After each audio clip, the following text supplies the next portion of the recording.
Hi friends, and welcome back to playing tribute to Ace Attorney's Spirit of Justice, where I think we're in a bit of a revolution going on in Krain lately. But before we get into too deep into all of that, we've got a little bit of things to catch up on here. Back in the States, I guess, you know, in this version of the game anyway, not in the original Japanese. In America, we've got something to catch up on here with Athena. Because we played as Apollo in the last one that we had back in the United States, and now we are bringing in Athena, as you can see by the silhouette. I don't remember anything about this case, so it sounds fun. Turnabout storyteller, that's, you know, I'm sure there's gonna be some twists and turns as stories go. So we'll see how things come into play here. Let's just get started and see what it has in store for us.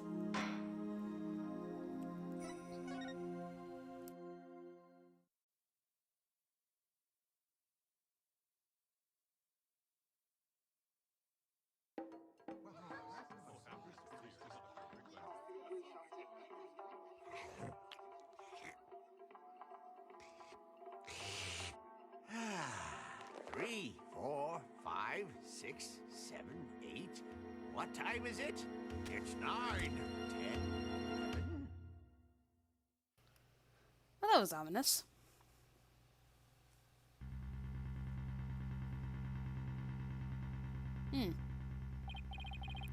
Shisho's dead? No. Do you think he did it? Oh no. If he did, then what do we do? Hey, pull yourself together. Don't worry. I have an idea. I don't... What?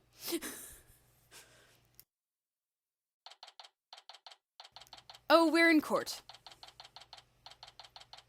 Immediately. That's weird. Oh, and I got nothing. Oh, it's lost that brand new shine, so it shows how far she's come. That's nice. What the heck? Who brings a defendant to his own trial late? Plus, the request was so last minute, I didn't even get a chance to talk with my client. He's late for a very important date. My name is Athena Sykes. Armed with analytical psychology and full arsenal of legal know-how, I'm fully competent defender of the Right Anything Agency. Though I wish my client would show up already, the trial's about to start.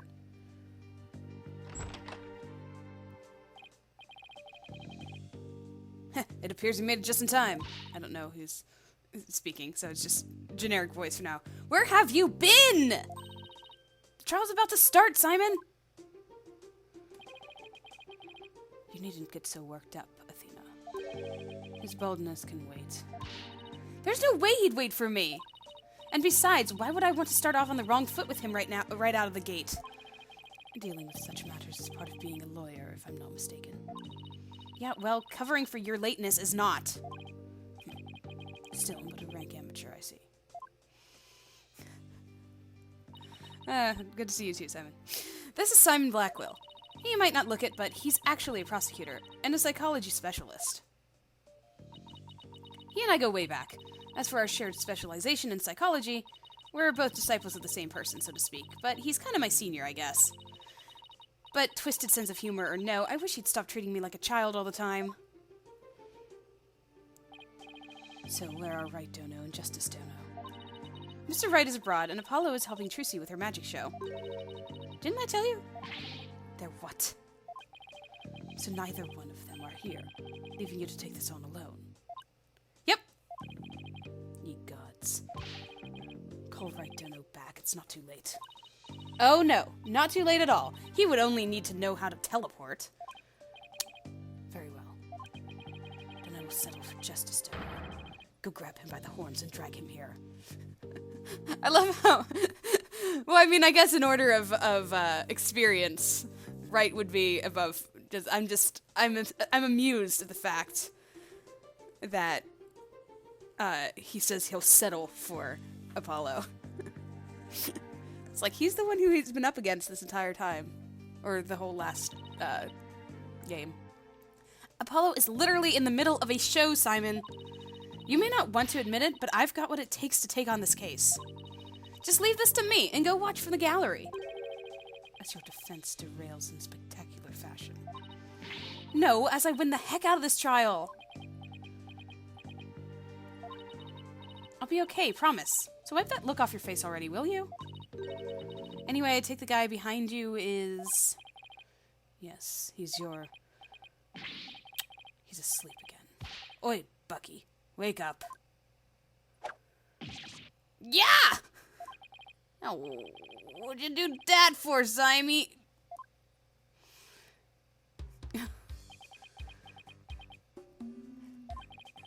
Who does Yeller Chickadee? She is your lawyer, such as it were. I'd say she's more green than yellow, however. Lawyer? She sure doesn't look like it, does she? Is she like your fellow apprentice or something? Something like that. I've known her longer than I've known you. You could say we're bound to one another.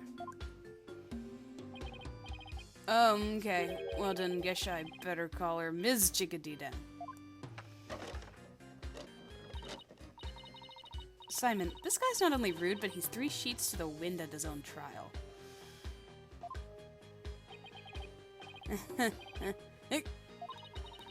I know we just met, but I'm about ready to give him a piece of my mind. Do as you will. Just save it for after the trial. Ms. Chickadee. Don't call me that. How you do? Simon here's an old friend of mine. I'm the 4th generation head chef of Wet Soba. Is he... Okay, for Simon to know him, is he a past prisoner? Former prisoner? What's happening here? Wet noodle number 4, Bucky Wet. Nice to meet ya. It's nice to meet you too, Mr. Wet. So he can pull himself together when he wants to. If only the trial wasn't starting in a few minutes. Having been accused of a murder that only occurred yesterday, I'm afraid it's taken a toll on the poor boy. And you happened to be there at the theater where it all happened too, right? They said they found a Rakugo storyteller murdered in his dressing room. Indeed. The victim, master storyteller Taifu Tonaido, was a longtime patron of Wet Soba. Taifu Tonaido. I don't hear any puns. Master Tonaido has been looking over Bucky ever since Wet Noodle number 3 passed away. I see, so the victim was kind of like a father to the defendant, huh? That stupid old far like a father? Nah way, he was always dishing my soba. How dare you speak ill of him? Running your mouth like that is why they suspected you of his murder in the first place. Now pull yourself together. Number 3 must be rolling in the grave. But Simon, the police, none of them believes me. They won't listen to me. Looks like he's still in shock from the whole ordeal. Don't worry, Mr. Wet. Everything's going to be alright. I'm going to defend you with everything I've got. You're in good hands now. You mean you believe me, ma'am? Of course. No matter what, I'll believe in you to the very end. Gee whiz, Miss Chickadee. Now come on, I need you to shape it up. Just like those al dente noodles of yours. Yes, ma'am. My soba is the freshest.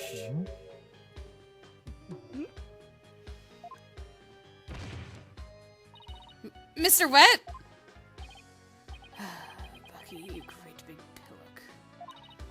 So, how exactly do you know this guy? I used to frequent Wet Soba, and still do, in fact, so I've known him since he was a lad.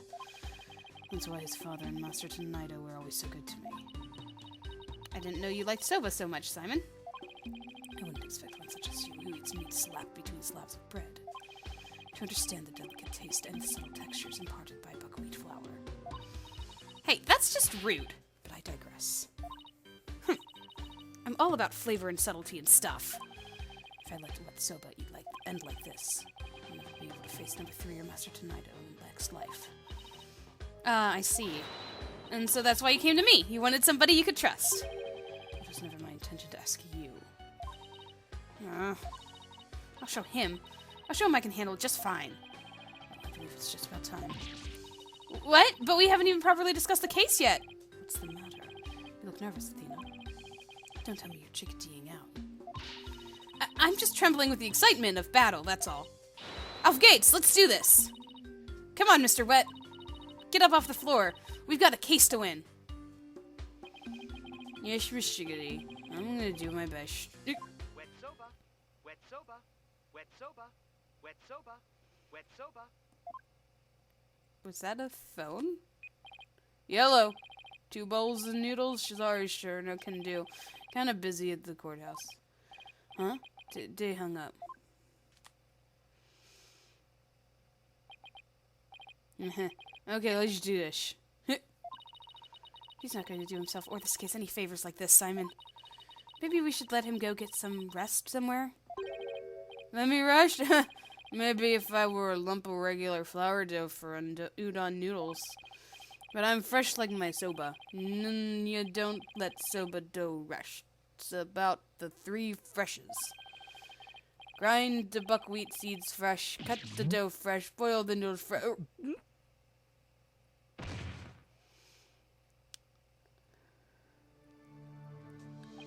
He's blacked out. Oh boy, I just knew something like this would happen. Simon, what are these 3 freshes of soba he was talking about? First, buckwheat seeds or groats are ground to make buckwheat flour. Then dough made with this flour is cut with a large rectangular knife into noodles. And finally, the buckwheat noodles are boiled. Each step is done immediately, one after the other, so that soba is fresh when eaten. Oh, so that's what he meant. I wouldn't want him to make me only soba right now, though. That's for sure. Or make me any soba. Was that step-by-step process important? Do we need to know that for the case? Athena, this is no time for idle chatter. You need to go to the courtroom now. Just remember, as a prosecutor, I will be unable to lend you a hand. So don't expect any help from my quarter. There you go, treating me like I'm an incompetent again. For your information, I wasn't planning on asking you for help anyway. Just you wait, Simon. I'll show you. Alright, so Athena needs to prove herself. So that's what this case is for. Mr. Wright and Apollo may not be here. But that's alright. I can do this on my own.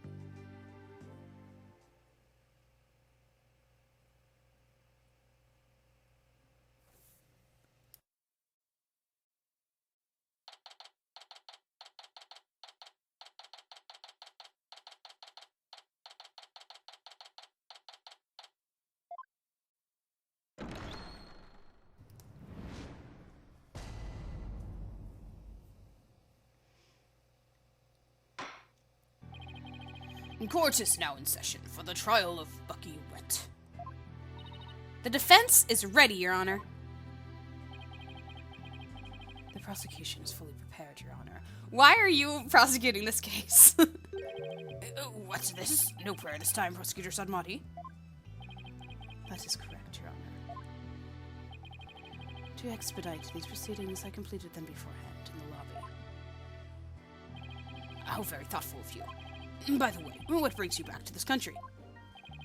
Chief Prosecutor Edgeworth himself called on me to handle this case. He did? Besides, I have a debt to repay. And though my opponent is yet a callow thing, I have no qualms with sending her down. Oh gosh. Objection! Excuse me. The court doesn't work the way it does in your country, buddy. I am not going anywhere. If you have a score to settle, it's with Apollo, not me. But more importantly, I'm not a callow thing. I'm qualified and capable attorney. Then what is that yellow attire if not proof of your immaturity, you small spring chick? At least she isn't putrid yet. Now cease your shrill chirping. I think I'd rather be a small shrill chick than putrid. Now, Prosecutor Sunbody. She is still only a teenager. Please go easy on her. Oh, man. Great! Now even the judge is giving me the kid treatment. Very well. Shall we begin, Your Honor? Yes, I suppose we should. Now then, Prosecutor Samadi, please give your opening statement. I'll show them what I can do. They'll be sorry they underestimated me. Certainly. Let the last rites of the victim commence. The incident is believed to have occurred at around 4 p.m. yesterday, May 12th, at a storyteller's theater called Kuru Kuru Te. The victim was a great master of the Tonaido school of Rakugo, or comedic storytelling. His name was Taifu Tonaido.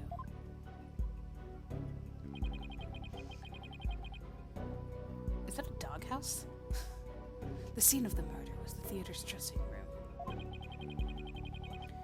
It is accessible via the staff entrance hallway and has an inner and outer sliding door.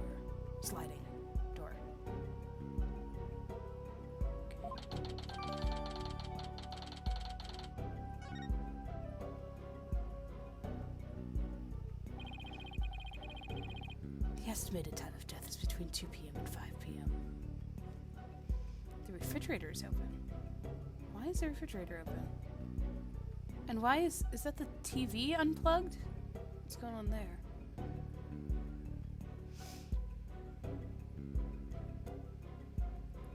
Also, I see 2 glasses next to the bottle. Right? Am I seeing that correctly? Or is that something else? Yeah, no, because one is spilled. Huh. And are those just like a bunch of blades? What am I seeing there? Looks like blades. The cause of death is suffocation. Though how the victim suffocated is yet to be determined. The autopsy found nothing unusual in his lungs or stomach, and there is no murder weapon.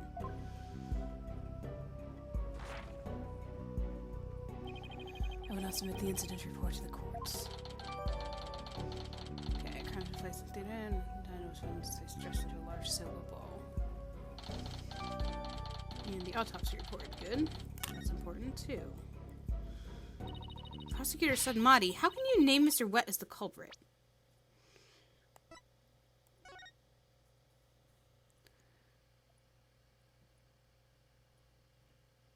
What is this thing that's wrapped at the bottom right corner? I have no idea what that is.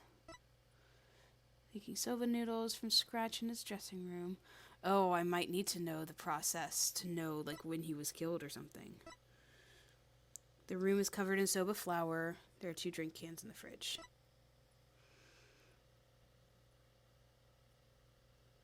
Oh, is the refrigerator open because that's how they took the pic? No, that doesn't make any sense.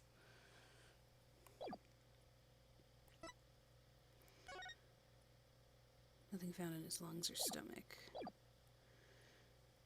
Prosecutor Sudmati, how can you name Mr. Wet as the culprit when you don't know how the victim was killed, or even with what?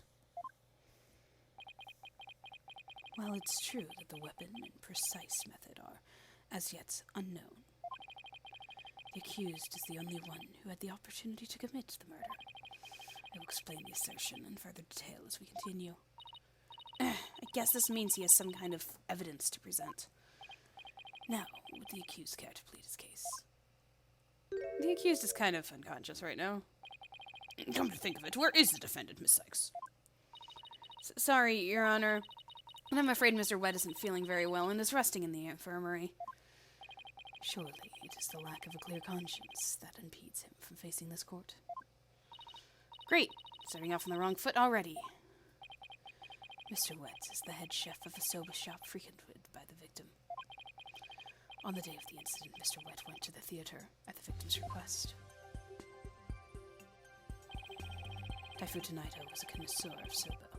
As you can see in the photographs, he was apparently making soba himself in his dressing room that very day. What is the, like, plastic wrap that's over there at the left? It looks like plastic wrap over something. The soba found at the scene is likely the soba he himself made there. Liking soba is one thing, but making it in a theater dressing room is a bit much, no? Master Tonaido truly had a passion for soba, didn't he? For a man like that to be murdered by a soba chef is simply unthinkable.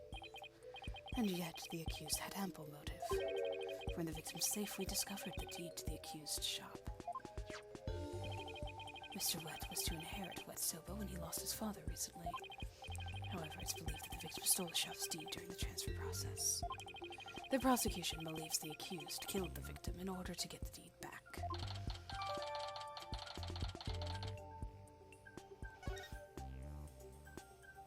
Huh. Murder of the deed to his shop. And that does sound like a plausible motive. So that's what the case is about. I wish Simon had filled me in a little better. I could have contributed more than just 1,000 buckets of cold sweat if he had. Defense. From your demeanor, I gather you know very little about the details of this case. Well, you see... You are dishonoring the soul of the victim by appearing in the courtroom unprepared. You are an embarrassment to your profession. You putrid egg yolk. Oh, great. That's worse. I've degraded. Eek! I'm sorry. Paula's a red pepper and now I'm an egg yolk? We've only just started and I've already been demoted from spring chick. Yep. I'm ready to call my witness, Your Honor.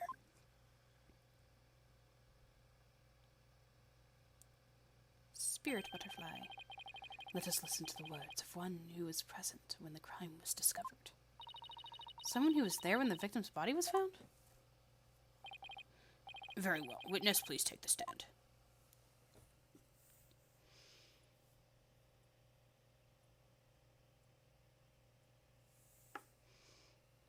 Oh, hi. Witness, please state your name and occupation. Simon Blackwell, prosecutor. Prosecutor Blackwell? You didn't tell me you were going to take the stand! There simply wasn't time. Oh, their voices are too similar. What a shame, Prosecutor Blackwell. As you shared the scene you witnessed beforehand with the defense. We could have moved this trial along and saved the victim's soul that much faster. Oh boy. What did Simon see? Prosecutor said Maudie, was it? Before I give my testimony, there's something I'd like to confirm. By all means. This case involves rakugo, a very traditional form of Japanese comedic storytelling. Do you have enough knowledge of this art form to handle this case competently? Are you implying that I am not qualified for this case? Not yet. I'm simply trying to ascertain your familiarity with the topic, for now. Oh boy, they're butting heads. It's the prosecutor's duty to learn the background of any case he takes on. I did some research on rakugo last night, and I've grasped the overall idea of it. How much could you possibly grasp in a single night?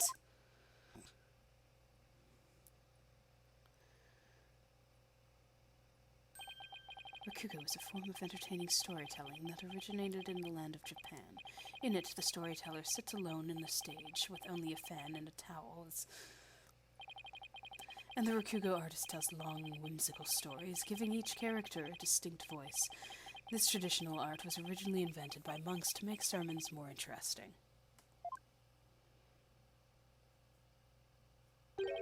Are you satisfied? If not, I could explain the 12 types of endings to such stories. Or shall I perform the famous story of Jugamu instead? It appears you have put in a bit of study. Your acknowledgement is most welcome, Prosecutor Blackwell. I can see why you are known for being quite thorough in your research, Prosecutor. Now, I would love to see you perform that story you mentioned, if you don't mind. If that is your Honor's request. Jugumu. Your Honor, could we please get back to the trial? Oh, right. Of course. I nearly forgot. Seriously, of all the things for you to forget. Now then, back to the case. Prosecutor Blackwell, please tell this court what you witnessed. Okay, prosecutor, what is the scene that you saw? This condemning scene. I went to the theater yesterday and arrived at approximately 4 p.m. I went straight to Master Tonaido's dressing room to say hello. Bucky went into the dressing room thereafter, only to come storming out a while later. Master Tonaido's junior disciple, Uendo, apparently then entered the room soon after. That's when Uendo discovered Master Tonaido's body. Oh, well, that's suspicious. Now, wait just a minute here, Prosecutor Blackwell. With testimony like that, you're practically accusing Mr. Wet of the crime. All I can do is state what I saw. I can't help how it appears. But a qualified and capable attorney such as you should be able to dispatch with it, right? Well, yeah, duh. All right, I guess I'd better start by getting all the information out of him I can. She's too fired up about proving herself here.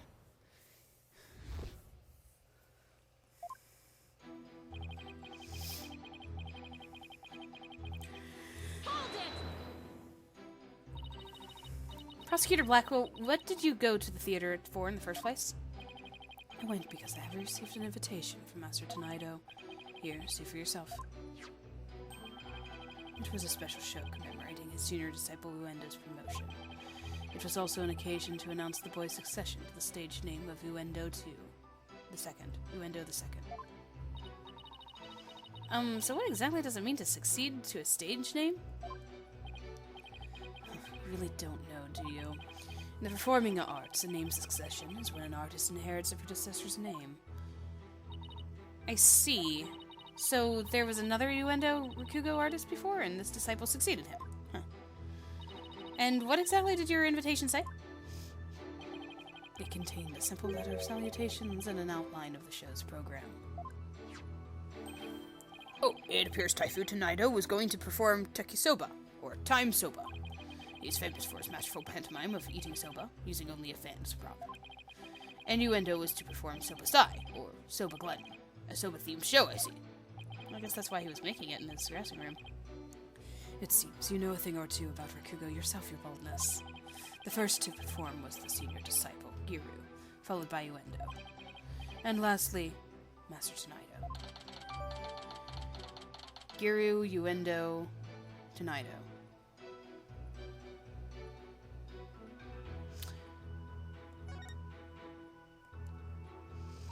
Still trying to hear the puns.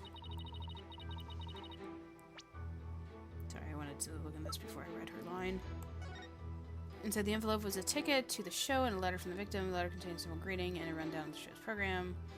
Giru to perform her balloon act. Uendo was to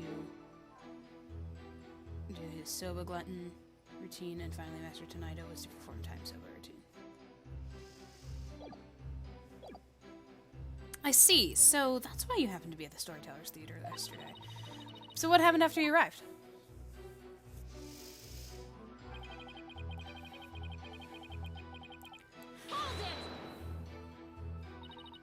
And how did Master Tonaido appear when you said hello to him? I went with the intention of greeting him, but ultimately we didn't actually meet. You didn't see him? Why not? Giru escorted me to the dressing room, but we heard the sound of Rakugo being performed from within. Thinking the master was rehearsing, we decided to wait in the hall until he was done.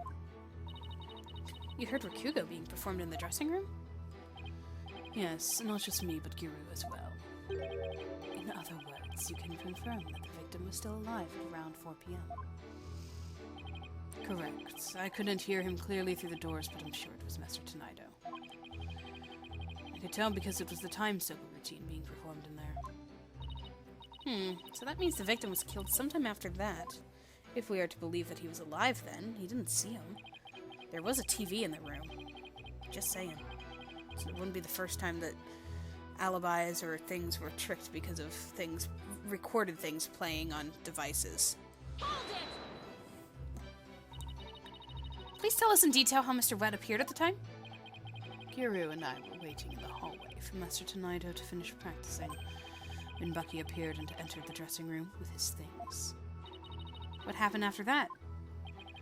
We heard what sounded like Bucky shouting inside the room. About 10 minutes later, Bucky came back out of the dressing room looking rather irate. This is most likely when the murder was committed. The victim was an elderly man. It would have been entirely possible to kill him within the span of 10 minutes. I'd better come up with some kind of counter-argument fast.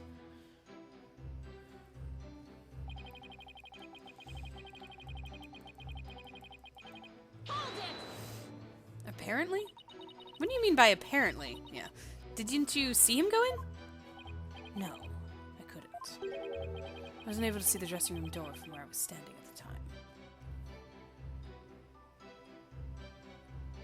Huh.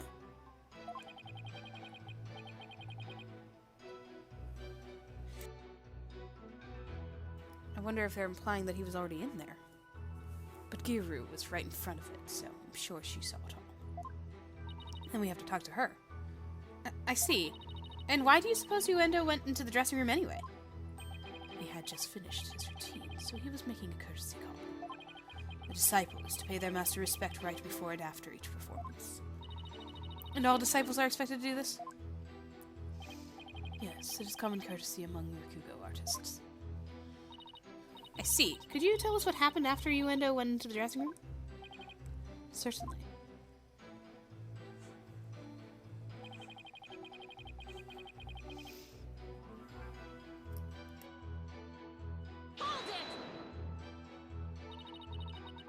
And how did Uendo act at that time? After Uendo had been in the dressing room for 2 or 3 minutes, we heard a scream from inside the room and Uendo came flying out. Did you hear any signs of struggle at that time? No, just Uendo's woeful scream. I see. Well done, Prosecutor Blackwell. Your testimony has given us quite a glimpse into the sequence of events. Thank you, Prosecutor Blackwell. And now, please allow me to summarize your testimony. Oh yeah, there's a dog. Wonder if it's gonna be important. While Prosecutor Blackwell and Kiru were in the hallway waiting for Master Tonaido, the accused came along and entered the dressing room with some items in tow. He was heard shouting for a time inside the dressing room, and about 10 minutes later he came back out of the room, seeming rather angry. A short time after the accused had come and gone, Uendo Tonaido went into the room. A few minutes later, after having discovered the victim's body, Uendo gave a scream and came running out into the hallway from within. Prosecutor Blackwell and Giru then ran into the room and saw the body for themselves.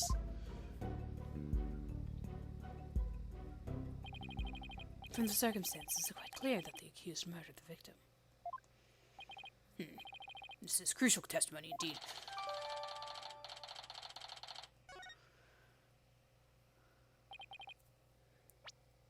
Oh boy.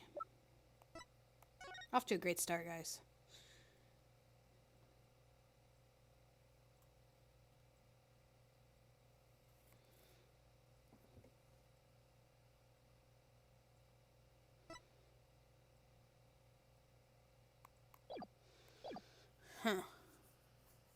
Defense.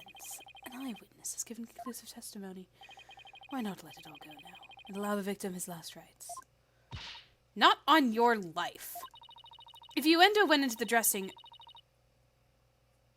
room, too, and was the first to discover the body, then who's to say he didn't commit the crime? Uendo was in the dressing room for a mere 2, perhaps 3 minutes. He could not have possibly committed murder in that time, nor without making any noise. Oh, Simon, why do you have to give that awful testimony? Prosecutor Blackwell, can't you give me something a little better to work with here? Isn't it up to you to ask the right questions? I am certainly willing to tell you all that I know. So if you truly are as capable as you claim, then draw out what you need yourself. This is no time for your twisted games, Prosecutor Blackwell. Just admit you don't remember it all that well.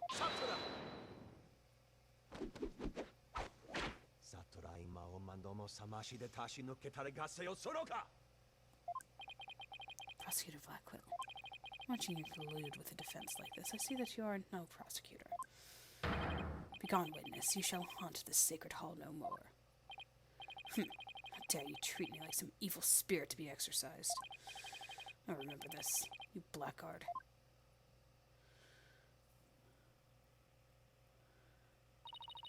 Don't worry, Prosecutor Blackwell. I've got this.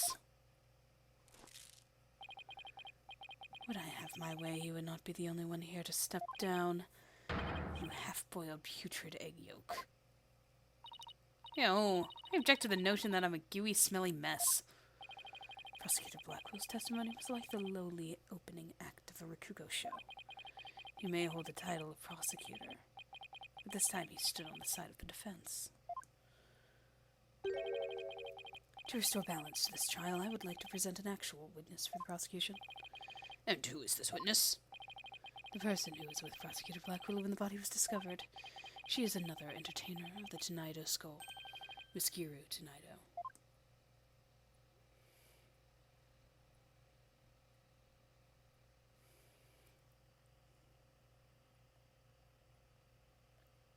Okay. She's a clown.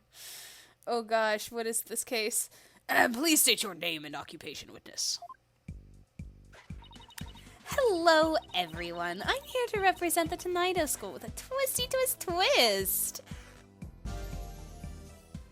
It's not even the same color. And balloon! There you have it, a stunning balloon hat. It's me, the balloon artist you know and love, Giru Tenaido. Just call me Giru, sweetie. 1, 2, balloon. Wow. Seriously? What a way to capture your audience's attention. I dare say I can't take my eyes off. Wow. Please tell me you're talking about the hat, Your Honor. Oh, Mr. Judgy, I'm so glad you liked my performance. Would you consider joining my fan club? Would you please? This is gonna be quite a case, guys. Oh, absolutely. And please save your fanboying for after the trial, Your Honor. Anyway, Giru, I can't help but notice you seem awfully cheerful for having just lost your master. Of course I'm sad, but Shisho would scold me if I didn't put on a big smile. Never show sadness. Smile, smile, smile with a twisty twist. And balloon! There you have it. One gorgeous cake. I see. I guess an entertainer's gotta do what an entertainer's gotta do. But the balloon art's worse than a Borscht test? All I saw was a severed monster head. Wait, what? Severed monster head? Gary, you're obviously a balloon artist. So how did you come to be a member of a Rakugo School? I'm trying to look at the cake and see if there's a severed monster head there. Well, my father, my late father that is a Rakugo artist, you see.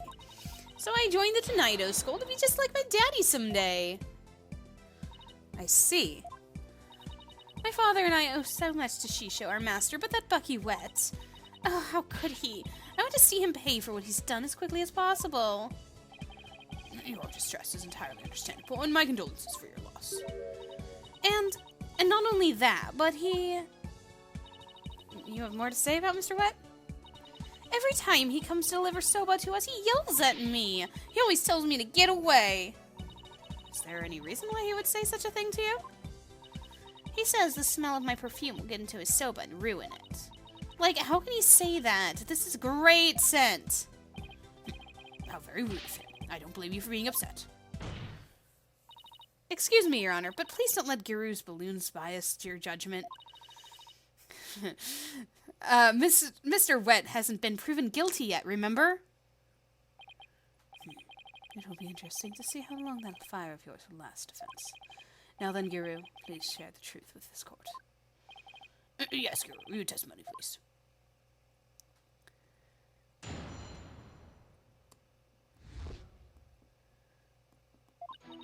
From 4 p.m. to a little after 4:20 p.m., when Shisho's body was found, Simon and I were standing in the hallway in front of his dressing room.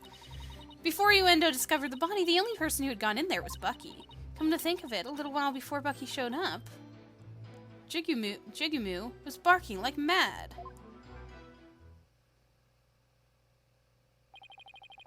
Prosecutor Blackwell, do you have any objections to those witnesses' testimony? No. Make up your bloody mind, sad monk Sadmati.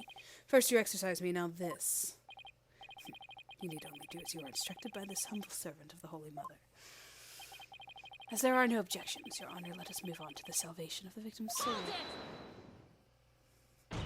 Hey! I'm the defense attorney here, Prosecutor Sadmati, and I just might have an objection or two once I actually cross-examine the witness.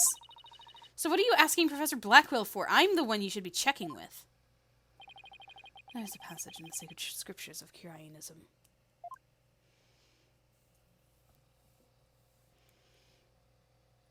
To stir the wind is beyond the power of a spring chick. In other words, the inexperienced are useless. With that in mind, it seems more judicious to consult Prosecutor Blackwell. He doesn't even see you as an adversary, Sykes Dono. Well, I won't let either one of you insult me. I'll show you I'm no inexperienced spring chick. Your Honor, I'm ready to cross-examine the witness. I hope you can make Prosecutor Sadmati see you as a worthy adversary, Miss Sykes. I'll allow you to cross-examine, so you better strike while the iron is hot. Aw, the judge is helping me show my worth.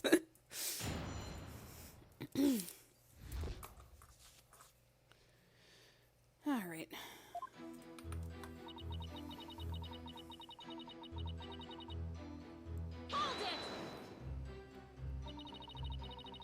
So the murder must have happened sometime in those 20 minutes, correct? But 20 minutes isn't a lot of time, is it? I don't know. I mean, what do you want me to say? That's what happened, you know. Isn't that right, Simon? Yes, Hiro and I can both confirm that Master Tonido still lived around 4 p.m. Oh yeah, you can, can't you? See? Well, that was pointless. This is probably going to be pointless, too.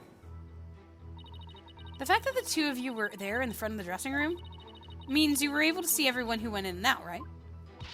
Of course. Or are you insinuating that I was daydreaming or sleeping while standing up or something?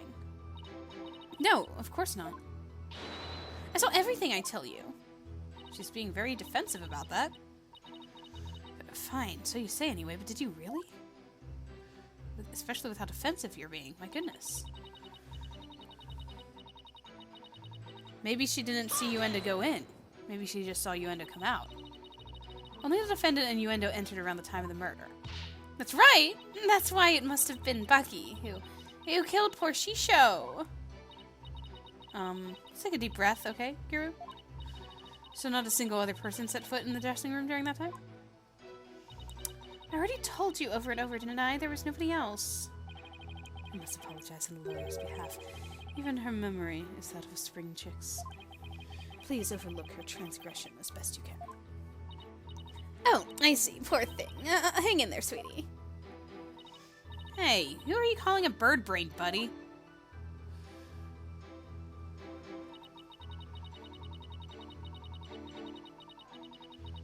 Yeah, let's talk about the dog, shall we? Jugamoo? That's my doggy. I kept him in the theater. Oh, it's hers. Let's see. With a twisty twist. And Bloon! There you have it. My cute little Jugamoo. He's kind of creepy looking. Oh, but he's a really, really good boy. And why was Jugamoo barking? Do you think it's because he saw someone suspicious? If so, then we'd have a new suspect in this case. Now, why he was barking again? Oh, I remember, because it was time for me to feed him. So I went to his yard and gave him some food. Couldn't somebody have slipped into the dressing room while you were doing that? Nope, the door into the yard was wide open. I would have seen anybody went in the dressing room. Prosecutor Blackwell, come down to the stand for a sec, please. I keep losing her voice, my goodness. How many times must I do this? You saw what Giru was talking about, right? So why didn't you mention it before? I can't be expected to remember every minute detail. Well, then remember them now, please. Did Giru go out into the yard?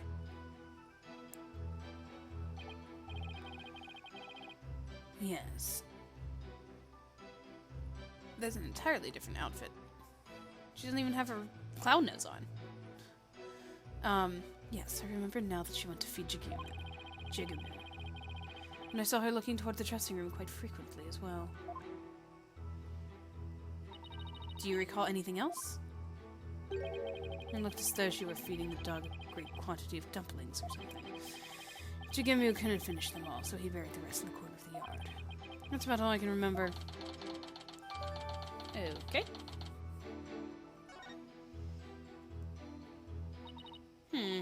Looks like Giru was telling the truth. Your Honor, I'd like Giru's last statement to be added to her testimony. As you wish, defense. Alright, what do we got?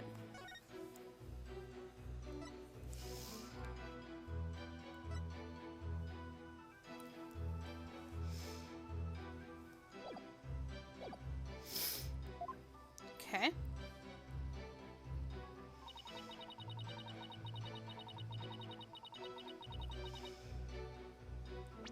Looking at the diagram, making sure that it's makes sense.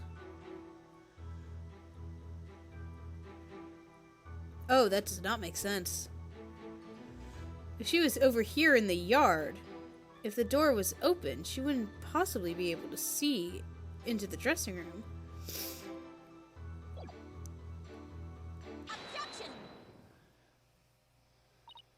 So, you were able to keep an eye on the dressing room while you were out in the yard. Is that correct? That's right. The door out into the yard was wide open. Sorry, but that makes zero sense. Take a look at this diagram of the backstage area. There's a clear contradiction between this diagram and the witness's testimony. Oh? I'm afraid I don't understand, Miss Sykes. Please point out what contradicts the witness's testimony. It would be this, the way that the door opens. Giru was in the yard near the doghouse. Prosecutor Blackwell even saw her there. And while she was out there, the door to the yard had been left open. Ah, I see. Yes, if the door to the yard was wide open, as Giru said, it would have blocked her view, making it impossible for her to see into the dressing room. What? No way! But even if there was admittedly a few moments Giru was not keeping watch, how much would that really affect his case? This case, sorry. It would greatly affect the case. From the spot Prosecutor Blackwell stood, he couldn't see the dressing room door either. Anyone could have entered the dressing room during that time without being seen.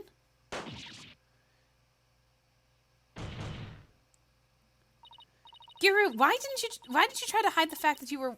Wow. Bleh. Giru, why did you try to hide the fact that you weren't watching the dressing room? What? I... Objection. Hide the fact. You speak as though you think she had something to do with the murder. Rather than deliberate deception, it was more likely a simple oversight. Right, witness? Objection, leading. Well, I was so shocked by what happened, I was just confused, that's all. Even though she is trying to keep a brave front as an entertainer, the truth is that she is being torn apart by grief. For her mind to be in turmoil is hardly unexpected. Yeah, keep talking, buddy. Yes, it must be very difficult indeed. To a disciple, one's master is akin to a real parent. Surely, her shock is immense. The way this lawyer tries to pin the blame on this poor soul at the first opportunity. I wasn't blaming her. I was just saying that it was really weird that she... Okay. All I can say is defense attorneys are heartless creatures indeed. But I wasn't... That wasn't what I was trying to do. Is it beyond your comprehension, defense? Your unskilled argument is scarring the witness even further. Man, and they said that Blackwell was good with the psychological whatever. He has seen the wound of the unskilledness being being being something that Athena is defensive about, and he is going hard into it. And if we ask what the people of this courtroom, I'm sure they would agree. What? The gallery doesn't get a say in this. Are you afraid to find out that they think ill of you? Or that perhaps you are in the wrong? Listen to them now with that keen sense of hearing you're so proud of. Oh, you jerk. He's right. That was harsh. She didn't have to go that far. I feel kind of sorry for the witness. And why is the lawyer's outfit so yellow? No, I was just trying to find the truth. Why is the whole gallery siding with Prosecutor Sodmati? People understand. They know what is right and what is wrong. That lawyer's still in training, isn't she? Why is she all by herself? I hear the voices of the gallery. I can hear the voices of their hearts. It's so intense. I feel so alone up here fighting by myself. Are you afraid, child? It's ludicrous to come to a trial with such paltry preparation of the soul. I command you to leave this courtroom at once. But I can't give up. I have to keep pressing on. As long as there was a moment when nobody was watching the dressing room door, the defendant can't be convicted solely on Prosecutor Blackwell or Giru's testimonies. Even now you would continue to resist. You are childish and defeat as well, I see. I'm not out of the count yet, Buster. I'm just getting started. Despite your posturing, it's not true that your resolve... Is it not true that your resolve could crumble at any moment? With but a little push, you would surely succumb to despair. A little push such as with this piece of conclusive evidence. Conclusive evidence? Huh? That is correct. We found a critical piece of evidence at the scene of the crime. The victim's dying message, which clearly implicates the accused, Bucky Wet. Oh, there's always a dying message in one of these games.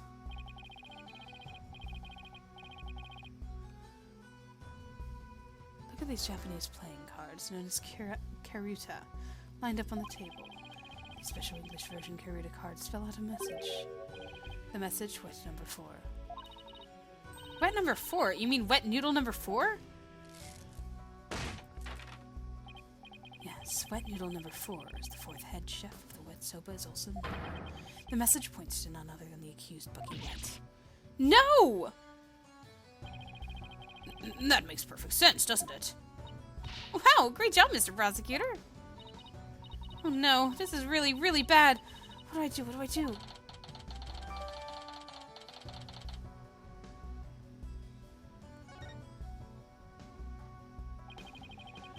Would you still carry on your futile fight in the face of this irrefutable evidence? You can say whatever you want, but we won't know until we... It is cruel to give the accused false hope. You only compound his suffering. Wise people of the courtroom, do you not agree? He's right. It's cruel to make him suffer when there's conclusive evidence. What an incompetent noob! I feel bad for the victim and the defendant. What? But I'm trying to prove Mr. Wet's innocence here. I know you can hear them, defense. Their voices implore you to save the accused's soul. It is time for you to let it go and move on, you inexperienced lawyer. You lack the competence with which to accomplish anything meaningful here. Is he right? Is this too much for me to handle on my own? What good is she doing anybody? She should just quit right now. Not offense. Leave everything to this humble servant of the Holy Mother. Silence.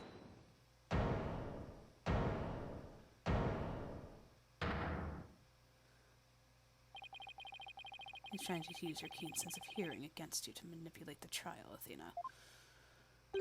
What a cheap trick for a supposedly holy man. Simon!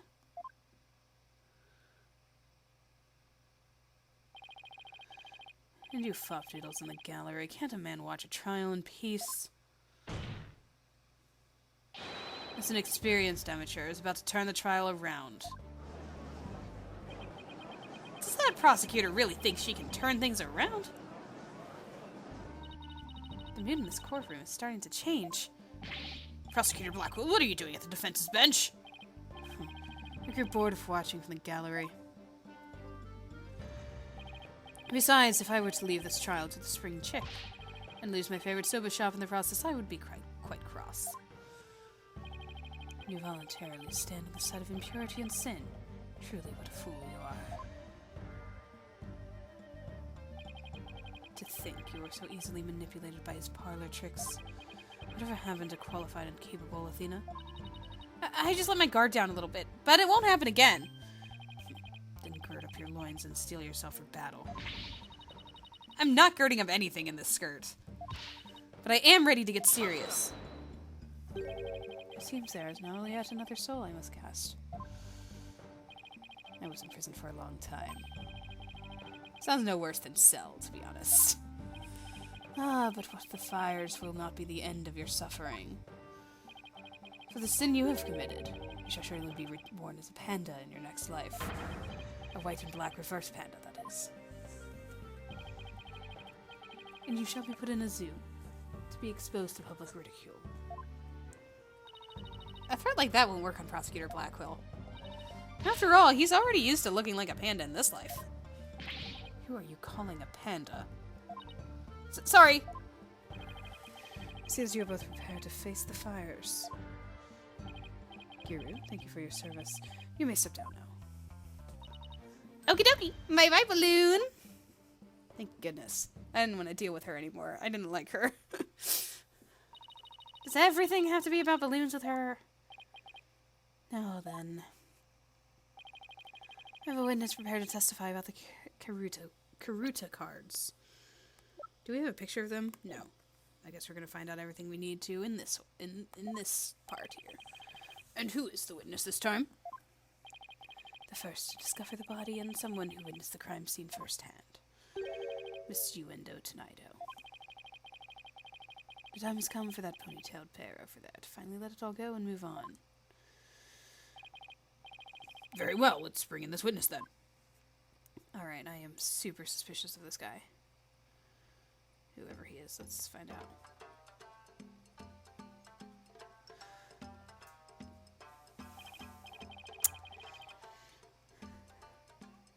He's got like a snobby face. I am doubly suspicious of this man. Witness, please state your name and occupation. I don't even know how to do his voice at this point. Also, what is with the chopsticks that are in his hair? Why does he only have... Like, is it broken? What's going on? What should I do for his voice? Oh my goodness. I am the Rikugo storyteller, Uendo Tonido.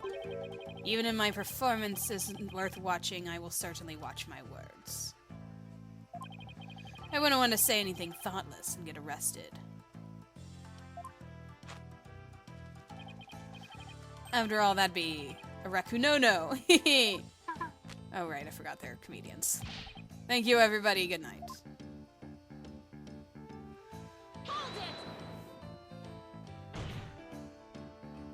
You can't leave yet, you only just introduced yourself. Oh my.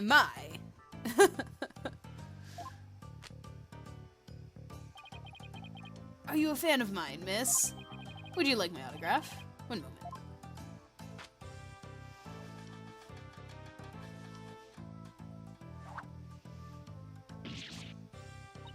Ow. What do you think you're doing? No need to stand on ceremony. My fan deserves a fan, after all. A fan for a fan, nice one, eh? Oh, why, if it isn't Simon, how are you on this fine day, sir? Quite a dilly of a pickle we found ourselves in, wouldn't you say? I don't believe I've ever seen you talk quite so much, Uendo. Never performed in a place like this, you know. I got butterflies, can't you see? Why do I always get the weird ones? It's a curse of the agency, actually. Pardon me, witness. As much as I enjoy your banter, I believe we had better return to the case at hand. I suppose you're right. In that case... I was promoted to... Futasumi? yesterday and received the stage name of Uendo. The show was our way of celebrating my new name and middle rank standing. And then that happened. Ha. I never dreamed something like that happened. Not in a million years. And just as I got my chance to start repaying my debt to Shisho, too. Yeah. Plus, I'm worried about Giru.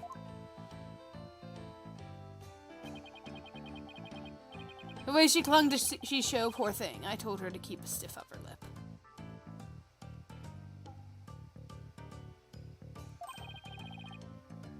Stiff like rigor mortis.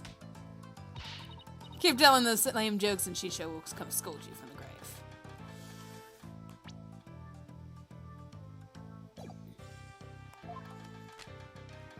I was making sure he was the one who said that. I wouldn't mind getting yelled at, you know, if it meant seeing him again. Uendo, please.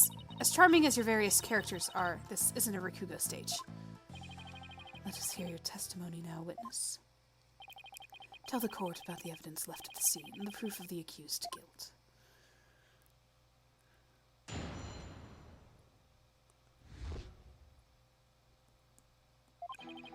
I noticed Shisho's dying message right away. The stiff cards are right there next to the stiff, you see? Hey, now enough of the silly puns already. Hee! Anyway, I got the meaning right away. I knew it must have been talking about Bucky. That was the master's final message left as he was drowning in soba broth. It's so like Shisho not to write Bucky's name outright. Plain and simple wasn't his style. Well, that was certainly a more entertaining testimony than usual. The variety of characters performed by the witness was absolutely splendid.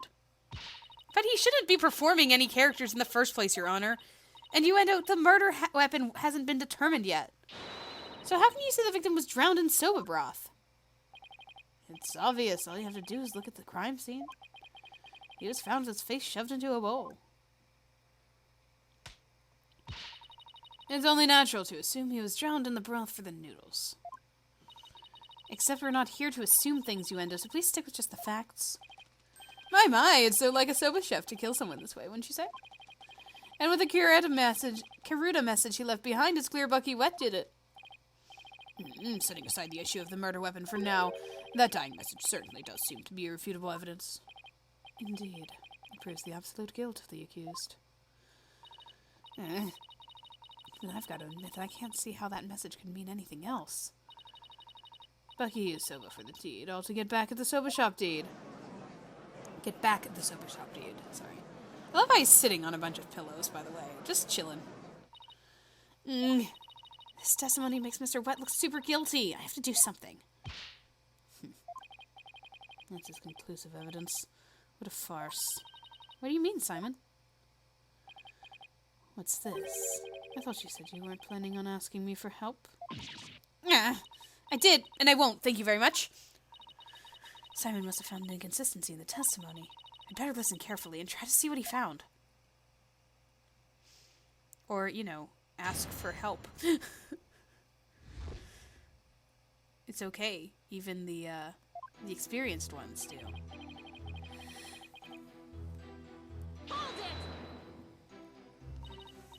Uendo, when you saw the cards on the table, what made you think they were Master Tenaido's dying message? Well, it was a coded message right there next to the body. I'm sure anybody would have thought that they were the name of his killer. I love murder mysteries, and I've been watching them on TV. Oh, I see. I saw a similar scene during a murder mystery marathon last Tuesday. That's what made me think this must be a dying message. Oh boy.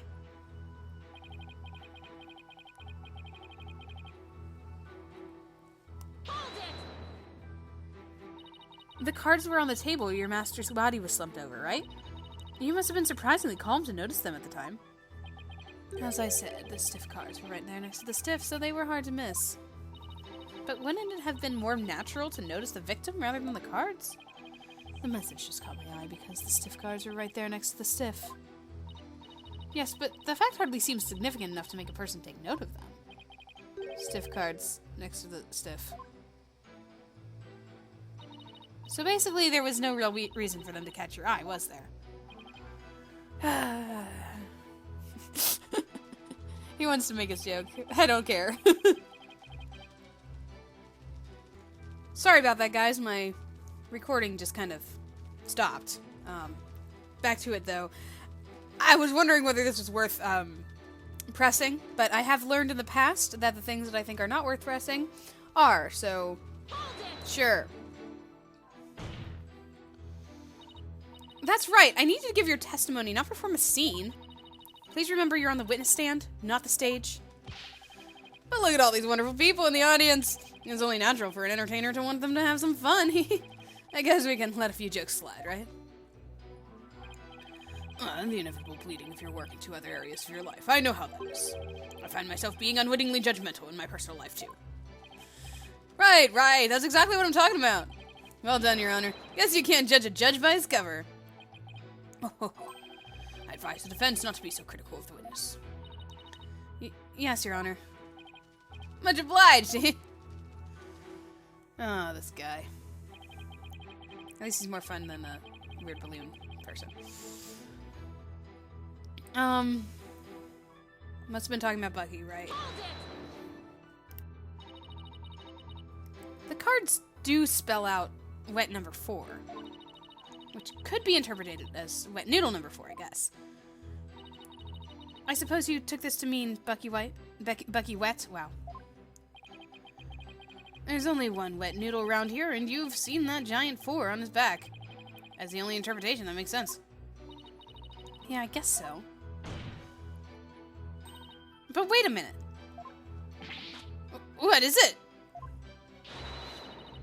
What if there's another wet noodle in the area?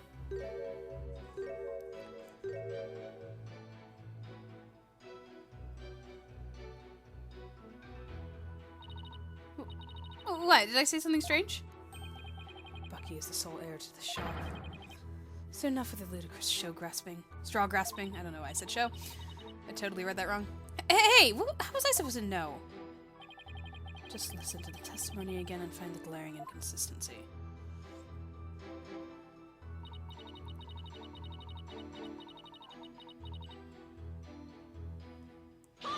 Right, and we've already talked about how this is not...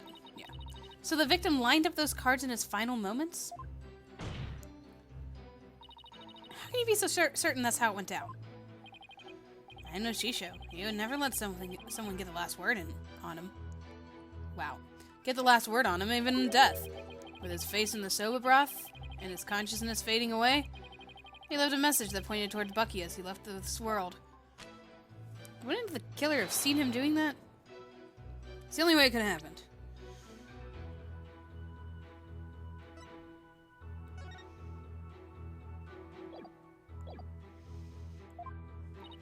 Wait, the only way? Now you're just speculating.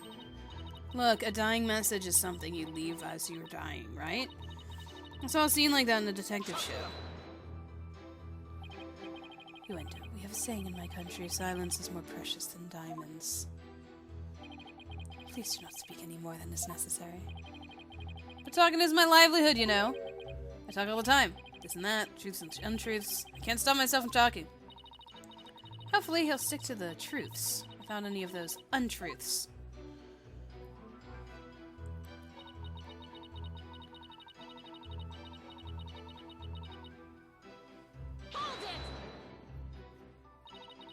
But don't you think it's strange? Could a dying person really leave such a convoluted message? Even in the throes of death, it was Shisho's nature to throw a twist in somehow. Wow, I cannot read. Even in the throes of death, it was in Shisho's nature to throw in a twist somehow. Truly the consummate entertainer till the very end, don't you think? Was he really that great of a man, Simon? It would have been no easy task, to be sure. But who knows? He wasn't an entertainer for 55 years for nothing. If I ever bite the big one like that, I don't want to leave a message as good as Shisho's. Hehe. Well, let's hope it never comes to that.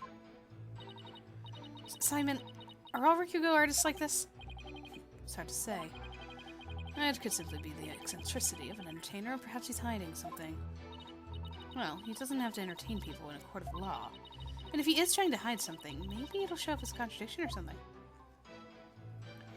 Okay, I need to find the inconsistency.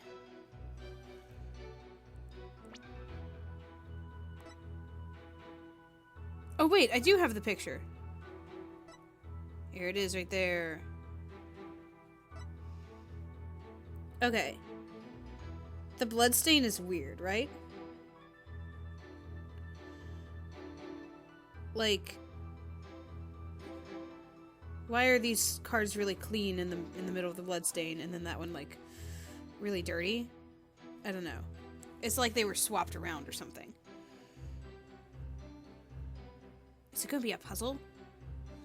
Am I going to like make it line up with the bloodstains? That would be fun.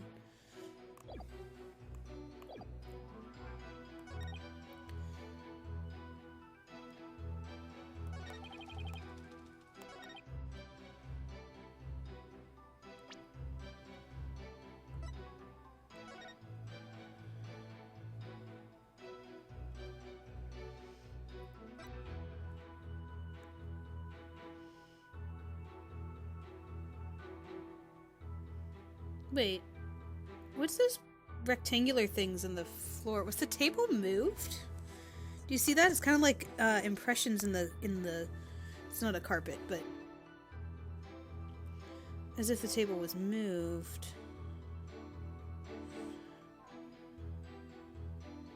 Huh.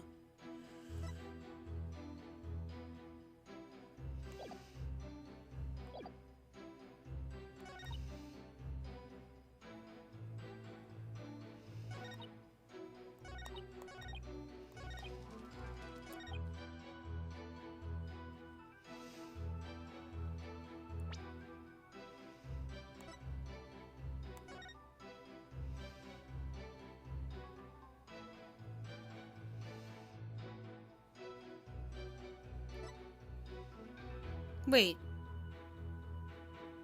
Blood. Oh no, it's... I just realized if it's blood... Or at least it looks like blood, but he was suffocated?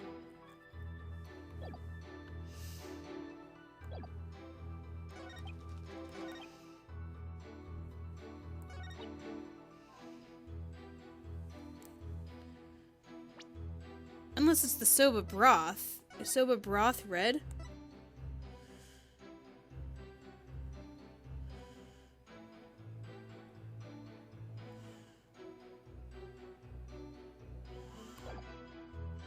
Oh man, I'm already struggling, you guys.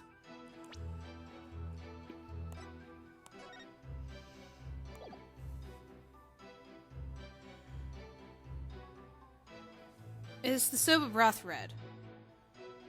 Because that could explain why they're all mixed up. Because if it was like spilled and then he mixed them up to give his message. I have no idea. The victim's dying message is clearly visible in them.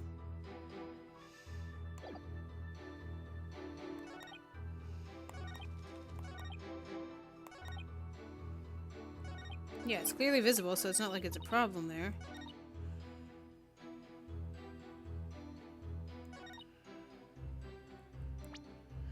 I'm gonna try it.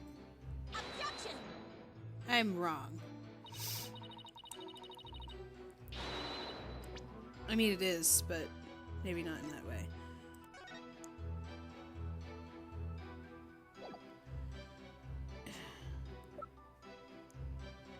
I mean, the cause of death was suffocation. We already, like, disputed that issue. And I was told not to worry about it.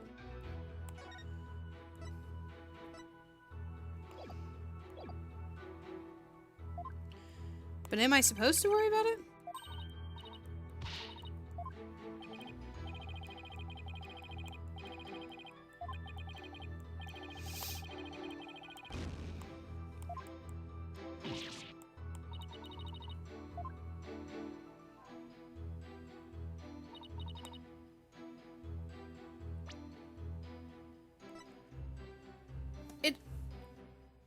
We've already... His cause of death is suffocation. It already went through with the whole, oh, you don't know. Okay. I was running in circles trying to find something else other than the problem with him saying that he was drowning in the broth, because it literally said that. So I thought it was like, oh, this isn't the problem because we're already turning aside that. Unless it was telling me that to hint me, hey, this is the problem. I guess that could be the other method. I don't know. There's contradiction in Yuenda's testimony. And would you care to explain where, Miss Sykes?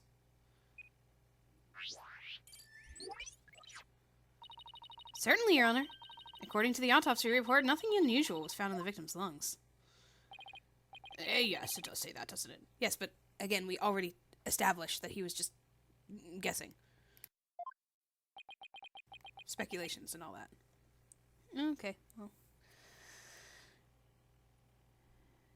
Sure. Then don't take me off of the scent game. If he had drowned in a bowl of soba, then there should have been soba broth in his lungs. Then don't tell me that the cause of death wasn't determined yet, game. Because that was the problem. Nothing strange was found in his lungs or his stomach. And so that's why the murder weapon wasn't certain. So whenever he expressed that the murder weapon was being drowned in the soba broth, and we said, hey, the murder weapon wasn't established yet, I took that to mean, cool, he's just making his own guesses, and it has nothing to do with what we are going to present for the case. But apparently I read that interpretation wrong, and what the game was actually saying was, hey, red flag, this is what you're going to present. We're in the fourth case of the game, though. I really didn't expect it to just hand me the answer. But since there wasn't any, it means the victim was suffocated with something other than the soba broth. What? This is the contradiction you noticed, isn't it, Simon? Not bad. Not bad at all.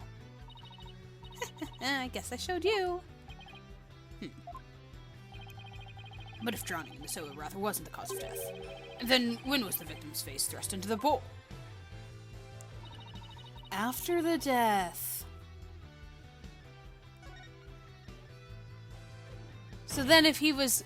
Okay, so no, it still goes with the cards. So if he was... The head was thrust in the bowl and the bowl spilled over the cards, and then the cards were rearranged, that would have been after he was already dead. Because no soba broth was discovered in the victim's lungs, his head must have been placed in the bowl after he was killed. And that's when the soba broth must have been spilled into the Karuta cards. In other words, the victim could not have lined the cards up as he was drowning. I see. So it was done after he was already dead. Why would the culprit do such a thing? I'm afraid I don't know yet. To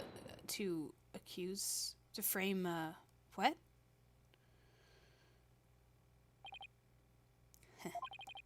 You boast of psychological expertise, yet you cannot determine such a simple motive. My sides are liable to split at the absurdity.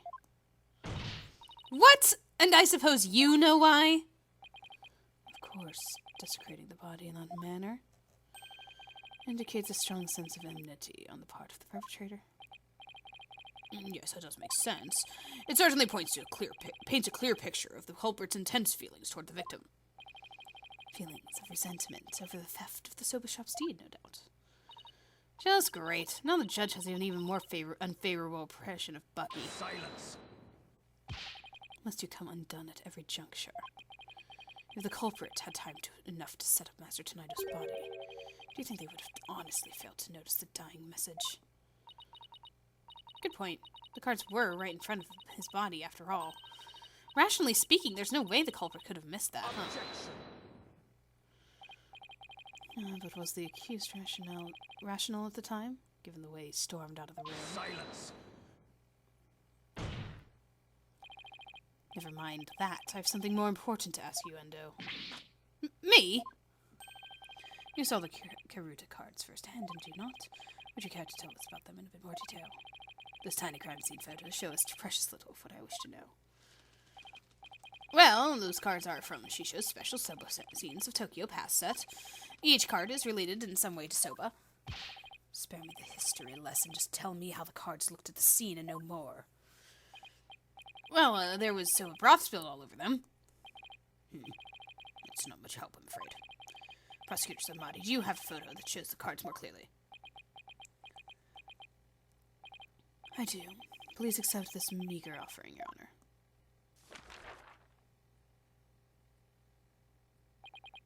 Puzzle time. Puzzle time. Oh my, what delightful looking cards. Well, tearing Prosecutor Sadmonk's conclusive evidence apart should be a breeze with this. Huh? Don't tell me you haven't noticed. Don't be silly. Of course I have. Not noticed anything, but I can't exactly say that now, can I? Okay, let's see what it would look like then. Oh no! Miss Sykes, do you really see a problem with the prosecution's claim about these cards? Yes, I do. Give me a second, though. Let me see what it's supposed to say.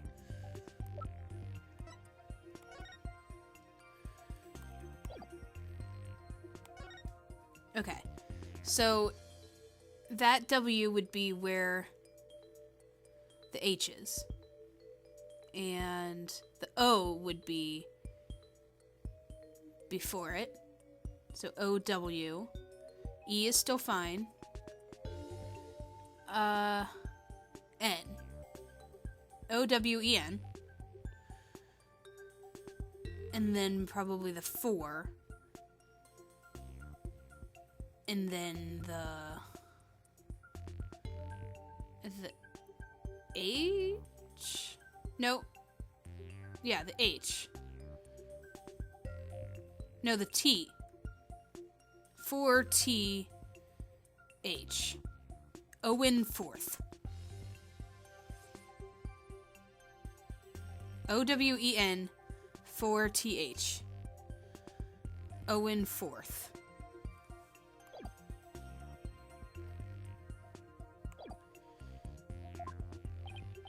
Well, go on then. Alright. It's do or die. All I have to do is study the picture, and these cards were rearranged. These cards were rearranged. But how can you tell? Please take a good look at these cards, Your Honor. The answer is right in front of us.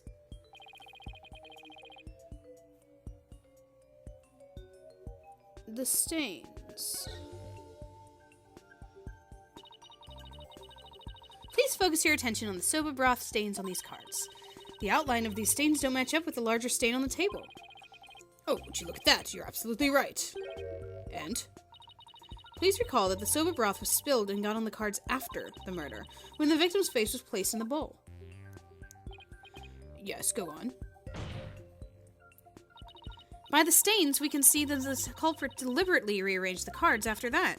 In other words, this message was altered in order to pin the crime on my client. What? Then if we put the cards back in their original positions, we can restore the evidence and see who the cards are really pointing toward. That's true. Then what are we waiting for? Let's do this. All I have to do is rearrange the cards so that the stains match up. Puzzle time! Let's see, where was this W card originally? That one was here. Perfect. Okay, the H card is next. And, that one was here. Yes, now the E card. Let's see. Not exactly how I pictured this puzzle going. A perfect match!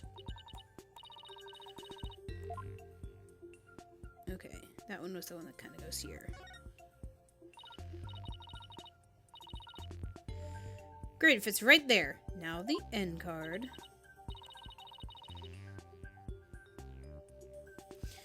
Wait, the stains shouldn't be visible on the table underneath the card. Well, I guess they could.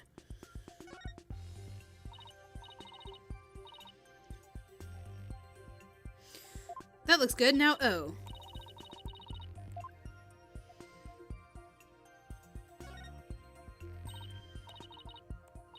Almost done now. The last card is 4. The only other place that it could be.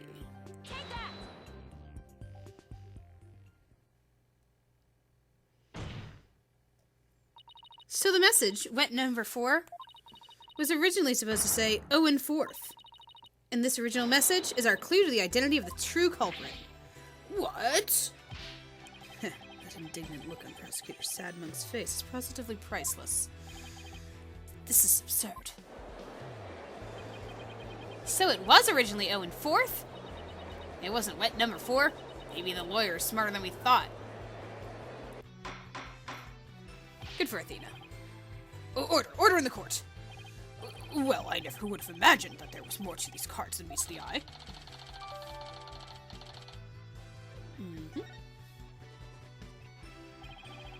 So now that that's settled, what does so and forth mean? Wait, am I... Who else do you suppose is to provide an explanation? Of course it's you. But I hadn't thought that far yet. Change the cards around all you'd like, but if you cannot explain what a message means, then it's as worthless as you are, defense. No! Maybe it's just the game. Could it just be the game? It's possible. So the spring chick that fancies itself a graceful swan is brought back down to earth.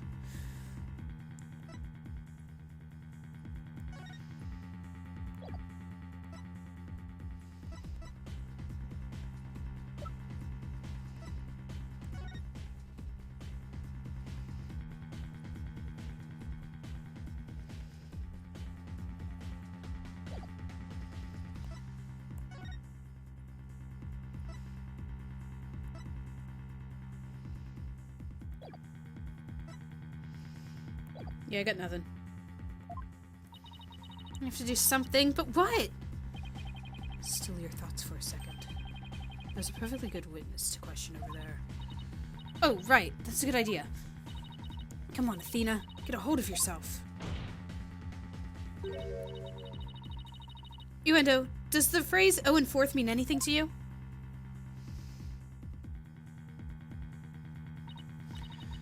No, there's no one named Owen in the Tonido family or our circle of friends. Go ahead, ask anybody you'd like. You can't be serious. Having rummaged through your empty mind, I see you have, as expected, turned up. Silence. I'm afraid I have no idea who the devil this Owen the 4th is either. But the fact remains that the cards were rearranged to pin the blame on Mr. Wet. That in itself proves the defendant isn't the real culprit. What he said. Prosecutor Blackwell is right. Besides, the important question here is not who does the message point to, but rather who rearranged the cards. Why didn't you point that out earlier if you already knew? Sorry. In any case, there were 2 opportunities for someone to rearrange the cards. The first was when Mr. Wet entered the dressing room, and the second was when Uendo discovered the body. Are you accusing me of rearranging the cards? Me, who came to testify out the goodness of my heart. Well, you didn't exactly come running out screaming straight away, did you? Even a mere 2 or 3 minutes is more than enough time to get up some devilry. What exactly were you doing in there, Uendo?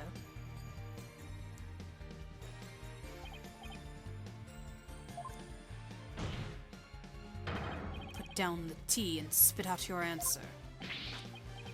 Mr. Prosecutor, what's a guy supposed to do at a time like this? Silence is more precious than diamonds, witness. Therefore you need only stay silent. The defense is devious. They are waiting for you to make a slip of the tongue. Oh, I see. So that's what they're after, is it? In that case, Your Honor, I've decided not to say another word. Very good. After all, your right to remain silent is protected by law. Well, Prosecutor Blackwell, any other brilliant ideas you'd like to share?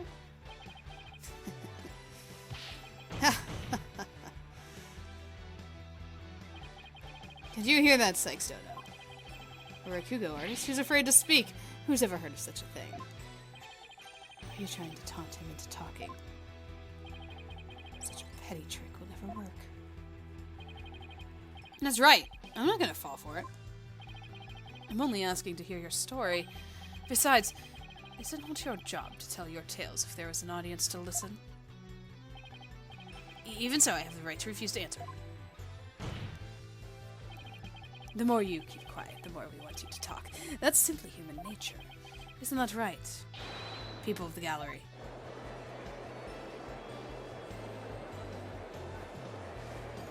I love how we keep bringing in the audience.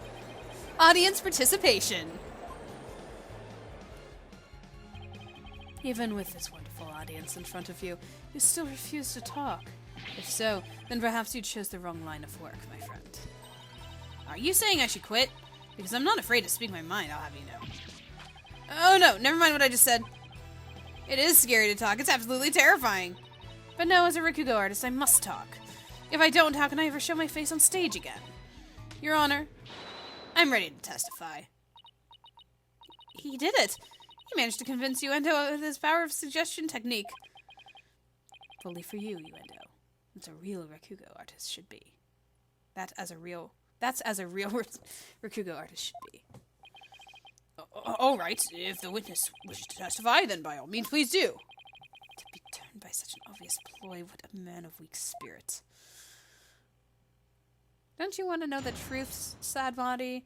Why are you all up in arms against the defendant? I know why you're up in arms against the defense, and that's, you know, its own problem. But seriously, come on, man. After my performance, I went to visit Shisho. I called to him from outside the room, but he didn't reply. When I entered the dressing room, I saw Shisho slumped over the table, motionless. You called to him? From what I can tell, there do not appear to be any inconsistencies in the testimony. Of course there aren't any, because I'm not trying to hide anything. Prosecutor Sanmati's right. I don't see anything inconsistent either. But I did pick up on some faint discord in Uendo's heart. Ponder all you would like, defense, but it is pointless. Your Honor, I believe there is no need for further deliberation. I disagree, Your Honor. I detected discord in the voice of the witness's heart. That's a clear indication that Uendo is facing some sort of inner turmoil. Are you saying what I think you're saying, Miss Sykes? It's therapy time. Yes, Your Honor. The defense would like to conduct a quick therapy session on the witness. Uendo, there's no need for you to submit to the so-called therapy. It's fine by me. I have nothing to hide. Bring it on. Impetuous fool. When the witnesses work against the prosecution, that's very nice for me. Why will you not listen to the guidance of this humble servant of the Holy Mother? If the witness wishes to proceed, I see no problem, prosecutor. In one ear and out the other. It seems this performer has no need for your so-called guidance, Prosecutor Sadmonk. Just know this, Uendo. Your folly will surely earn your divine retribution. Thanks, Simon. I'm going to make the most of this opportunity you created for me. Just keep your wits about you. I will. Uendo, could you tell us again about what happened in the dressing room?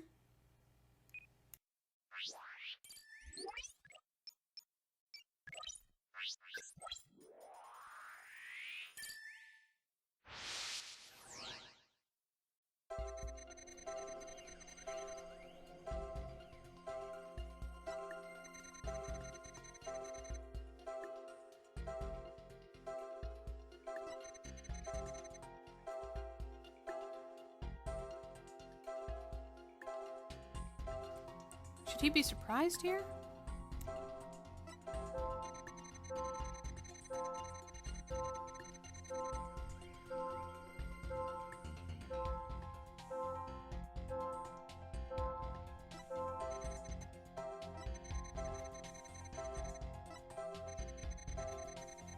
Performance must have gone well.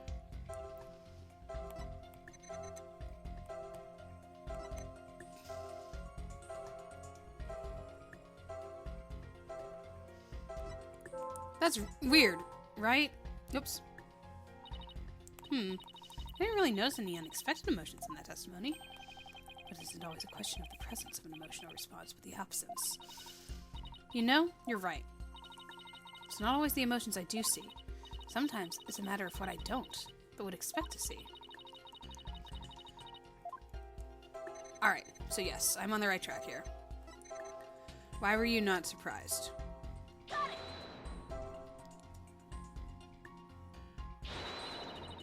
Or not?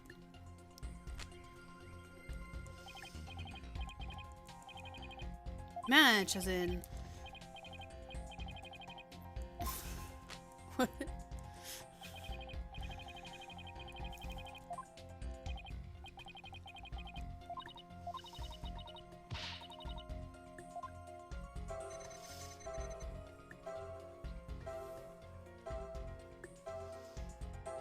Oh, wait. Maybe it's here. Why aren't you shocked to see his body? I'm noticing something strange with these emotions. Something stranger with cheesy toast skin, you say? No, something strange with these emotions. How could you have heard some thin stranger with cheesy toast skin? I don't know. Maybe it's me who's got some cheese in my ears. Why did he go lower?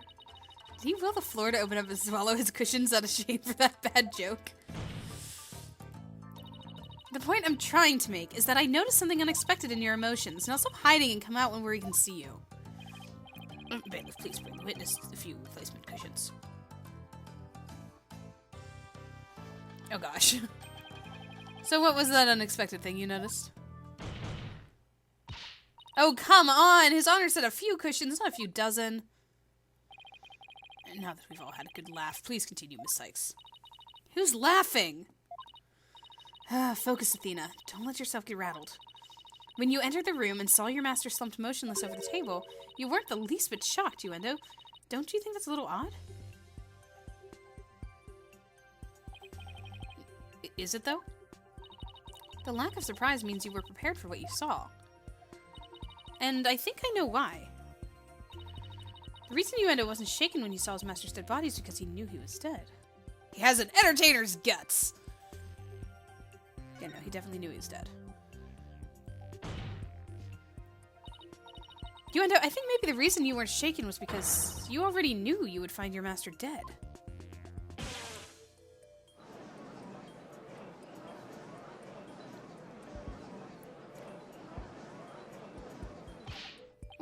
What? What kind of thing is that to say? You got it all wrong. Right. I just remembered something. I thought Shisho was just sleeping when I first saw him. Then why were you sad? You thought he was sleeping? Sounds plausible, but... what made you think he was asleep? Well, he had his head and arms up on the table, as if he were taking a nap. No, he didn't. His head was stuffed in a bowl. Oh, another thing, there was a note, too. What note? A note? What note? Oh, he must be talking about this. It appears to have been written by the victim. Allow me to read it. Resting, do not disturb. Yes, that was the note I saw. After reading that, who wouldn't think Shisho was napping? His head was in a bowl. That's a pretty reasonable assumption. You've got to be kidding me.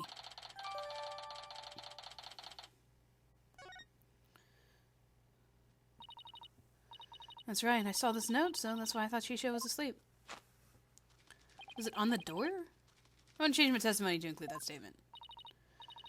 Alright, I'll run an update.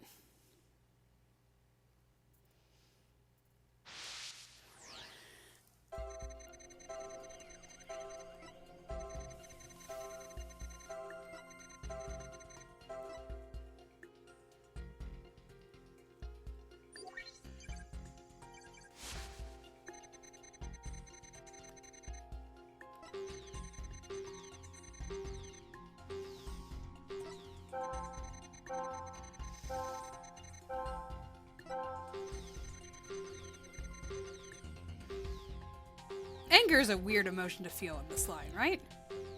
Something seemed off. I can be a little bit more reckless with the emotion part. Because I don't lose badges. Yuendo, I noticed something funny in your emotions again. Funny, you say? I guess one entertainer of my caliber can make people laugh even with my emotions. I didn't mean that kind of funny. Quite the opposite, actually. When you entered the dressing room, I see that you suddenly felt anger. What I want to know is, what made you feel angry all of a sudden? What? Let's see. Oh yeah, now I remember. I was going in and I whacked my little piggy on something. I was annoyed at my own clumsiness. Oh, wait, you mean you stubbed your pinky toe? Just a little bump on my little piggy. No big deal. It's embarrassing, really. It sounds more like he's hiding something. I better dig a bit deeper. No need to be embarrassed, Yuendo. But I'm afraid it's something we do need to look into. I don't really see anything you could have stubbed your toe on. In the area around the dressing room door in this picture. But maybe there was something there at the time? Yuendo, what exactly did you stub your toe on? Objection. What an irrelevant question. You dishonor the soul of the victim with these unnecessary delays. You tell her. Really, who doesn't stub their toe every once in a while? You really gotta fuss over every small detail like this? Well, the thing is...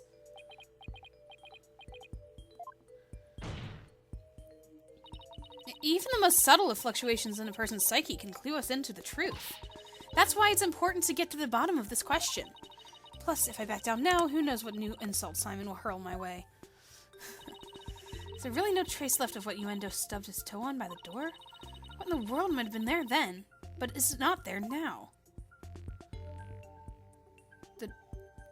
The table moved. I'm just gonna express that again.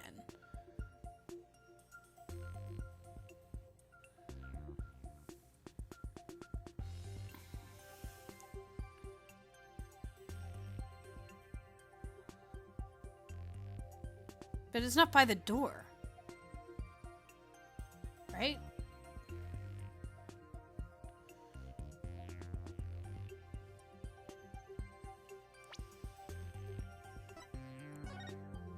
But it's interesting that they show me this picture and not this picture. So... there's a plug over there. I might have to go with my gut here.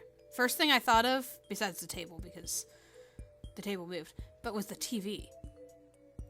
Like, I was like, why is the TV unplugged? When I first looked at it, right?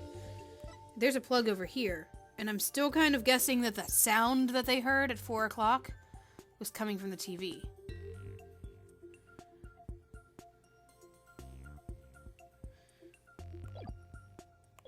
I think he stubbed his toe in the TV. Please take a good look at this photo of the crime scene. Do you see it? Oh, I see it! It's a drag mark! This long track that goes in the door all the way across the room. Now that you mention it, I do see traces of something getting dragged. And the drag mark ends there at the TV. This implies that the TV was originally by the door. I'm convinced that this TV is the object the witness stubbed his toe on. Well, Yuendo, how about it? Yes, you're right, it was the TV. So when did they move it back then? Because I'm assuming the killer moved it back. Huh. There, the noise level dropped again. Yes, I stubbed my pinky toe on the TV. But what of it? Why is this so important to you? So the noise went down, but it hasn't completely disappeared yet, which means he's still hiding something. Okay, then let's try this tactic instead. Yuendo, why was the TV moved there? Shisho must have moved it so he could watch my routine. What a place to put it, right in the middle of the doorway like that. I didn't want to bump into it again, so I put it back where it belonged. Oh, he moved it. Performances on stage can be viewed in the dressing room using that TV. That's right. It's a closed circuit monitor that shows the stage.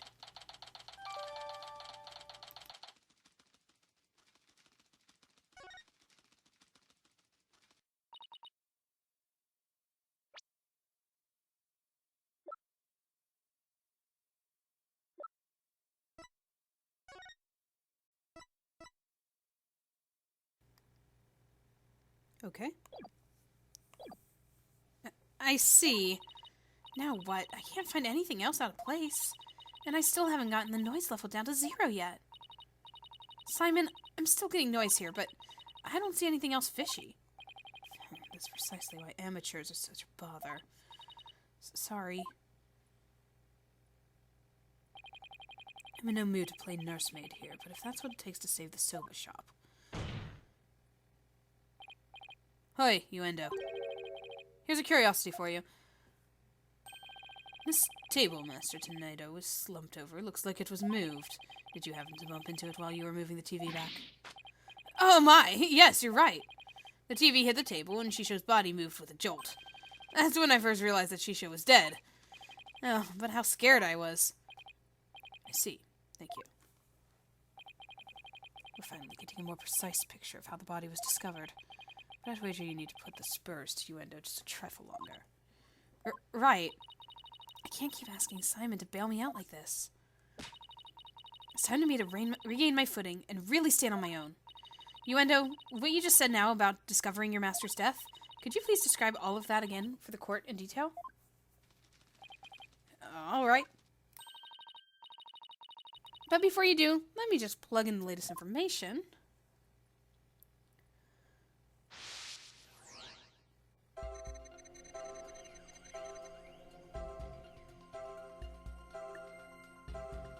Okay. Apply. Thought he was sleeping.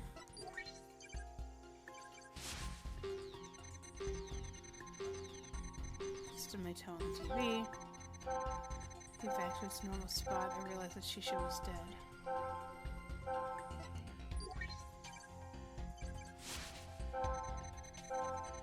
Seeing him slumped over that cluttered table.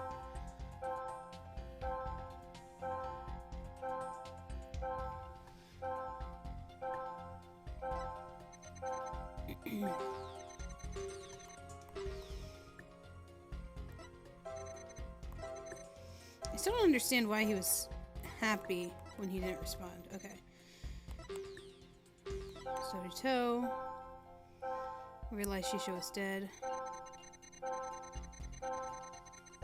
The intensity of shock went greater here, which is weird.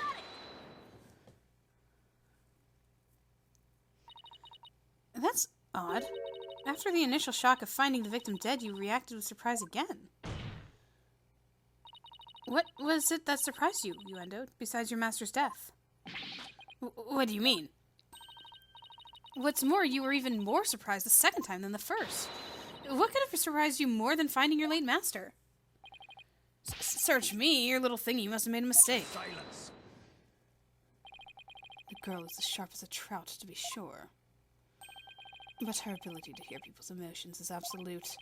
Now get to remembering, Uendo. What was it that surprised you? That was a compliment, right? Well, oh boy. Love it when it goes back up again. No, we pushed him too hard and now he's mentally all over the place. His emotions are completely out of control. Out of control. Care to explain how that's relevant? You know how normally I listen for the hidden emotions and witness his voice, right?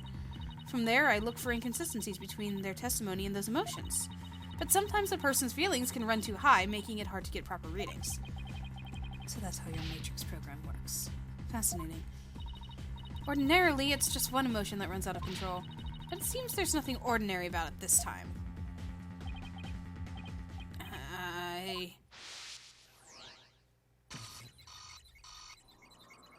He's angry.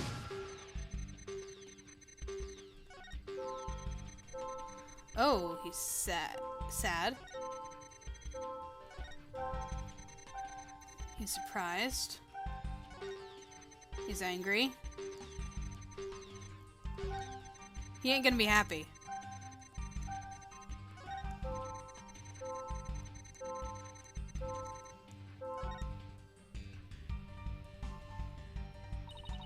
I knew it! Let's got your knickers all in a bunch now. Uendo has multiple emotions running out of control at the same time. I've never seen anything like this, ever. So how does one bring a situation like this back under control? I'll have to find the root cause of this tangled mess before I can treat him. I can identify what is causing this emotional rampage. Then I can touch probe to dive in further. I need to point out to what I think is the root cause and touch probe again. I can identify exactly what's causing Uendo so much distress. And that will help bring his emotions back under control. In that case, let's get started, shall we? Alright, I can't guarantee success, but it's definitely worth a shot. Time to look for the root cause of Uendo's rampaging emotions. He did say something about, like, the messiness of the table, and that was what he was shocked about, I think.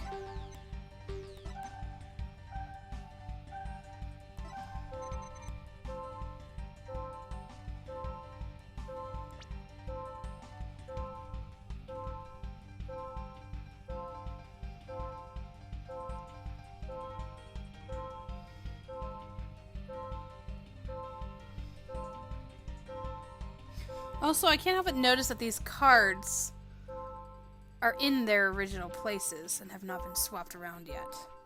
Like he's the one who swapped them around.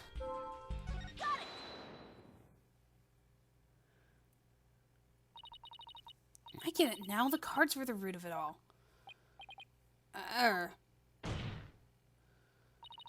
Don't try to deny it. You can't hide your feelings from me. The dying message that was left at the scene of the crime is what is causing your distress. And if the dying message was the cause of all those feelings, then that means the phrase Owen Forth must mean something to you.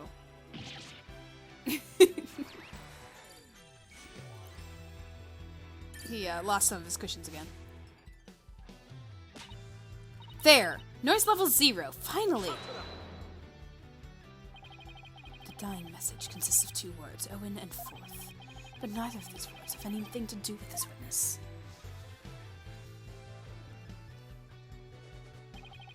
This topic warrants no further argument. Sure, there may not seem to be any direct connection between Uendo and the message. For now. But why don't you wait and decide what's necessary after you hear my theory? I trust you've hit upon something, Athena. Yep, if my theory is right, we can finally solve this case of Uendo and the mysterious Owen Forth. Well, go on then. I can already tell this promises to be interesting. And now please share your theory with the court, Miss Sykes. There was something puzzling to me about Uendo's out-of-control emotions just now. Namely that there were 3 distinct reactions present. I'd never seen that before, and I wondered how it could be possible. Is there a conclusion to this meandering musing of yours? Hold your horses, I'm getting there. So, could a person flip between 3 distinct emotions of such intensity like a switch? In the end, I concluded that it just wasn't possible. Oh man. I suspected this whenever I saw the name, but then I was like, no. That can't be it. What she's implying here. I'm pretty sure I know what she's implying, because I suspected it when I saw the message. But that's interesting, okay. So that's it, is it? A bit unconventional, but I'll grant it's possible within the realm of psychology. Yeah, it's really going there, isn't it? Within the realm of psychology? I'm afraid you'll have to explain it for the old man up there on the bench. Up here on the bench. Your Honor, my theory is that Uendo has multiple personalities. Yep, it's going there. With so many distinct personas, it's clear to me that Uendo has dissociative identity disorder. Ooh, what does that even mean? Your Honor, the defense will treat its trial as a child's jest. Multiple personality disorder. A preposterous proposition indeed. Would you not agree, witness? How did she know? How did she figure it out?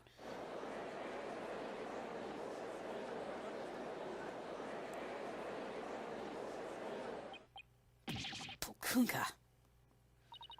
I can't believe it. Oh, I can't believe it. I did it! I did it, Simon! I've read papers on it before. But to think I'd see a case of it for myself. Blimey, Rakugo artists tell stories as different characters, but as different personalities. Hey, you, lawyer girl. You got a problem with us, huh? No problem at all. This is all very hard to believe, but now that we've established that the witness has multiple personalities, could each of them please introduce themselves to this court? I don't think in reality they shift so quickly between themselves. I don't know. I don't know much about the psychology of it. Yuendo Tenaido, I'm a Rakugo storyteller, as you know. Hello, everybody. Patches, the friendly jester here. Hee hee. Kizugawa, courtesan. And is that all of you? Yes, that's all of us. Nope, there is a fourth, and his name is Owen. So there are 3 personalities in total: Uendo, Patches, and Kizugawa. Well, Simon, what do you think now? That you're one lucky duck. Just be glad they were dense enough to help you out. Can't you just straight up say I did a great job for a change? You appear to be quite proud of your self-defense, but all you have done is infringe upon the privacy of the witness. I couldn't disagree more, prosecutor. Now that we know there are 3 personalities, a new way for us to interpret the meaning of a certain piece of evidence has arisen. A new interpretation. Ooh, now I'm very curious. What is this piece of evidence you're talking about, Miss Sykes? Knowing what we know about Uendo and his personalities, this now makes perfect sense. Take that! The Karudo cards. That's right, Your Honor. Recall the original dying message left at the scene. We didn't have a clue as to what Owen Forth could possibly meant. But now, with this new information about Uendo and his personalities, isn't it possible that Owen Forth actually means a secret 4th personality of Uendo's? A personality named Owen? What? Klunka. Uendo must have kept this dissociative identity disorder from us, because he didn't want to be associated in any way with that dying message. No, that's not why. We kept our disorder secret for a different reason altogether. We've been taking advantage of our affliction to act as various Rakugo characters. If word of this got out, well, our reputation as a Rakugo artist would be tarnished, as would the Tenaido name. And that's why we kept it a secret from everyone except the members of the Tenaido school. But really, there's no 4th personality. It's just the 3 of us in here. Sure about that? It's completely possible that they wouldn't know. A plausible enough sounding story. But it doesn't prove you didn't rearrange the cards, does it? But I will concede that it is highly likely that the witness rearranged the cards. Is Prosecutor Sadmati actually agreeing with us? However, it's not also impossible that the accused killed Master Tenaido.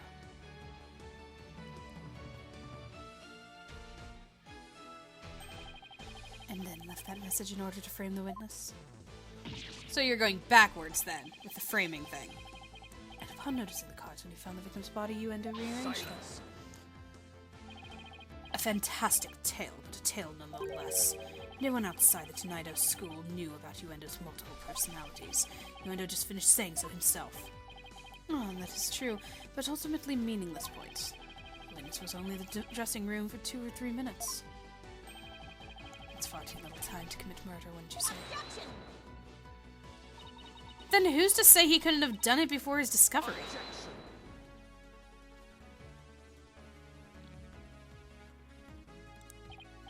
Ah, that spring chick memory of yours. Have you already forgotten Prosecutor Blackwell's testimony? Simon's testimony? Oh.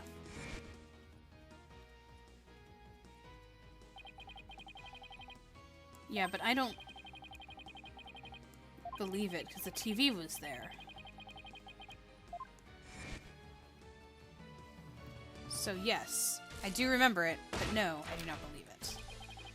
That's right, until just a few moments before you and Owen entered that dressing room. Taifu Tenaido was confirmed to still be alive. Not only that, but Uendo was on stage until just before he discovered the body. A bulletproof alibi that I have already confirmed with several audience members. Oh no! Yep, again, not the first time that an alibi was established with a recording. Also heard that the Rakugo performance that day was a streaming pile of... Well, you get the picture. Yes, I'm afraid so. Really stunk up the stage, I did. And yes, I have a perfect alibi. Indeed, why not land a coup de grace on the coup defense by describing your alibi witness? Okie dokie, Smokey. I love how it's shifting his names now. It said Patches there. I didn't notice that before. I was on stage until just moments before I went to the dressing room. And that's Kizugawa. There you go. The entire audience was my witness. But my performance is a huge bust. Not a single soul laughed.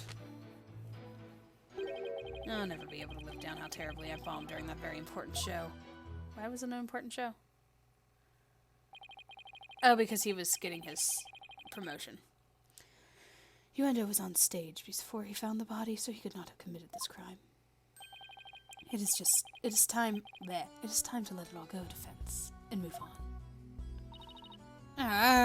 Well, get this, Prosecutor Sadmani. The Write Anything Agency never gives up. We fight to the bitter end. Allow me to say this once more. Let it go and move on. And allow me to say this once more. I'm never giving up. Let it go and never! This is pointless. You should have taken advantage of this opportunity while you could, you foolish child. Your worthless convictions only serve to prolong the accused's suffering. If words will not sway you, then perhaps pain will. I wonder where it's gonna land. Any guesses? Where's it gonna go? It already hooked around, Wright's arm, so he couldn't point. It went around, Apollo's forehead. I've been trying to guess this entire time where it would go around Athena. And the only thing I think, like, maybe her hands? Like, tying them together, like in, shackles or something?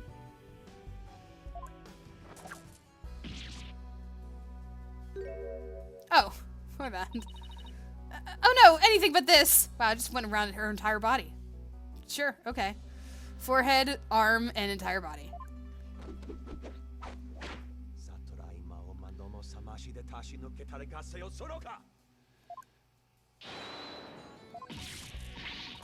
Eek!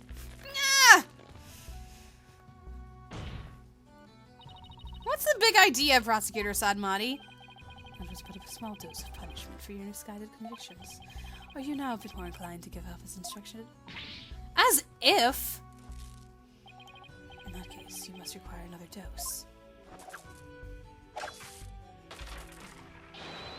Not bloody likely. I don't give two flips about your beliefs, but if Sykes don't know what to submit to you here, I won't be able to eat good soba anymore. That's right! For Mr. Wet's future and Prosecutor Blackwell's stomach, I will never give up. You will rue those words, defense. Of that I can assure you. So everyone keeps saying.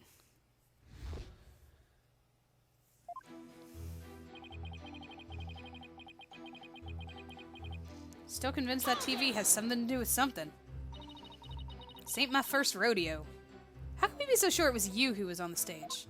Are you asking whether it could have been some imposter? I guess so. Unlike a big arena, Rakugo Theater is a cozy little place. It would be hard to fool an audience in such an intimate setting, don't you think? Yeah, I guess you're right. Good. I'm glad we could clear that up. Because I guess you could say...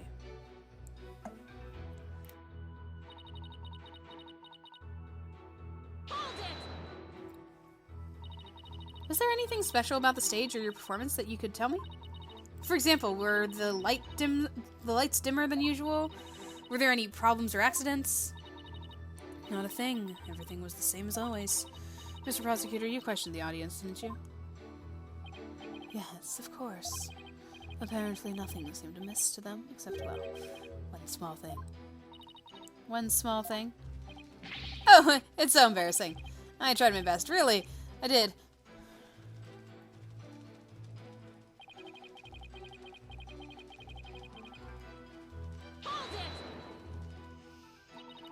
Do you have any idea what went wrong? I'm not sure if it was my performance or if it was just that particular audience. Or maybe it was the story I picked. But every entertainer knows that this kind of thing happens from time to time. I guess that makes sense. Still, I wonder how he could have flopped at his own commemorative show. Maybe I should dig into things a bit more. What did you perform? Could you tell me which Rakugo story you performed? I could, but I'm not sure if it would mean anything to the uninitiated.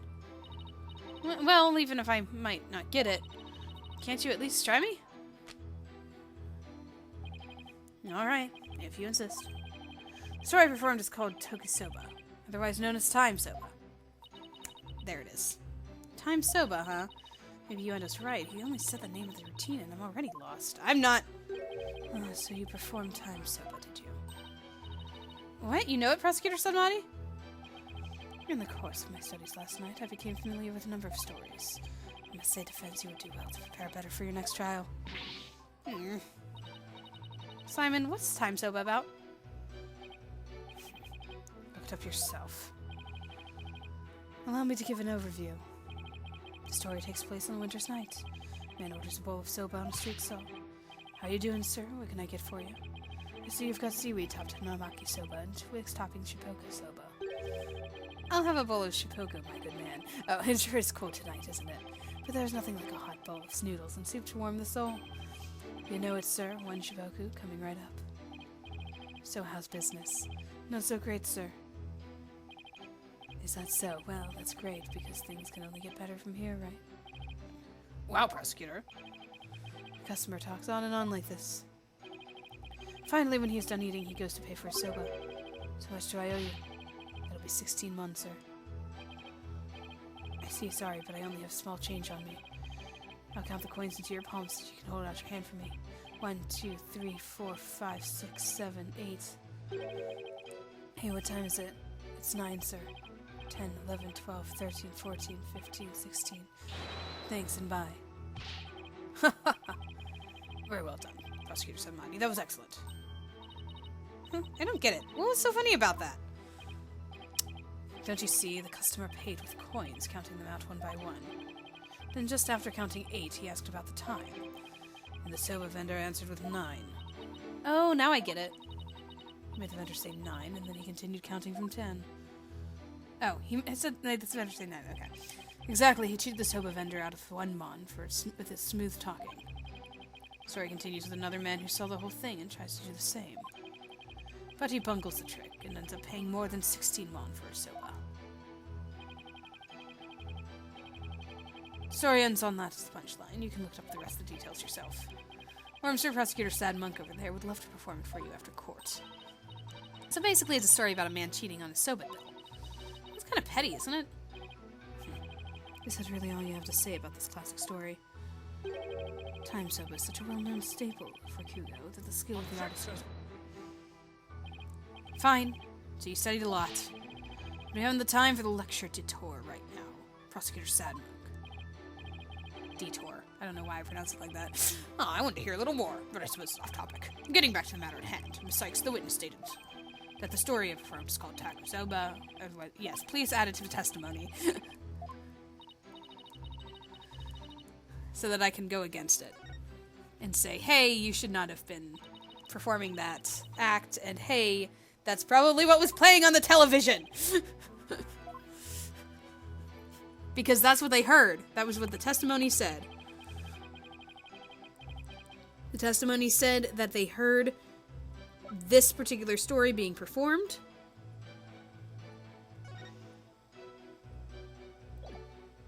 Objection! And the TV was right next to the door. Yuendo, isn't there something odd about the routine you performed? Odd? No, I don't think there's anything odd about it. But that's exactly what I find odd, the fact that you don't think it's odd. Objection. We are discussing the witness's alibi at the moment, defense. The show's program is completely irrelevant. Objection!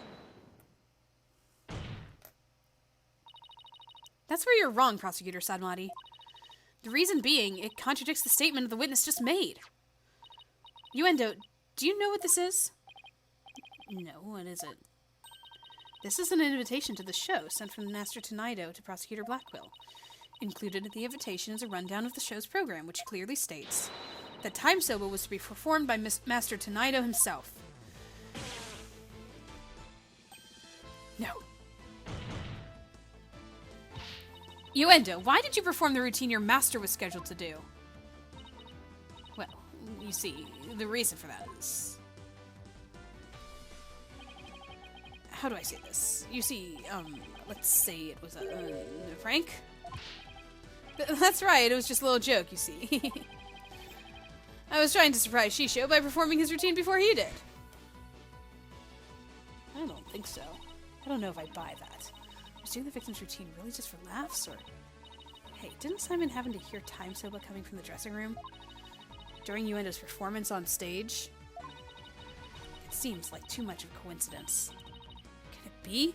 Yes, it can. Please, follow that train of logic. What's the matter? You look like a hen with a dozen eggs to lay. Stop comparing me to birds! Then cease this bird-brained timidity. If something has occurred to you, then lay it out for us already. Don't breed resentment in those watching your performance. Okay. I don't have a ton of confidence in this theory, but here goes. It looks like Uendo's alibi checks out, Your Honor, but even though he was on stage at the time, he may have been trying to obfuscate a crucial detail about this case. Are you referring to the Soba bill the man tried to skimp on in the witness's story? No, I'm not talking about the Rakugo story, Your Honor. Oh, I'm sorry. But then what are you talking about, Miss Ice? I'm talking about the time of death.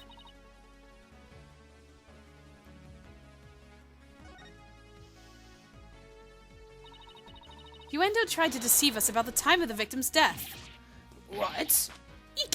Objection.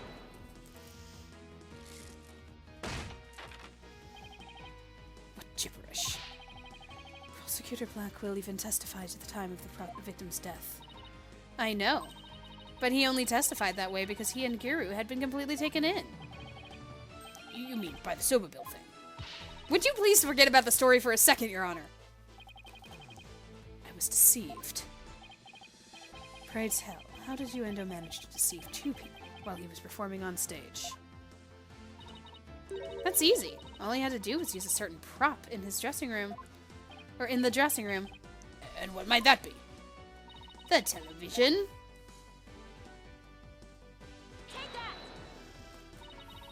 This TV was used to view what was happening on the stage. Prosecutor Blackquill, when you came to the dressing room, what was Uendo doing?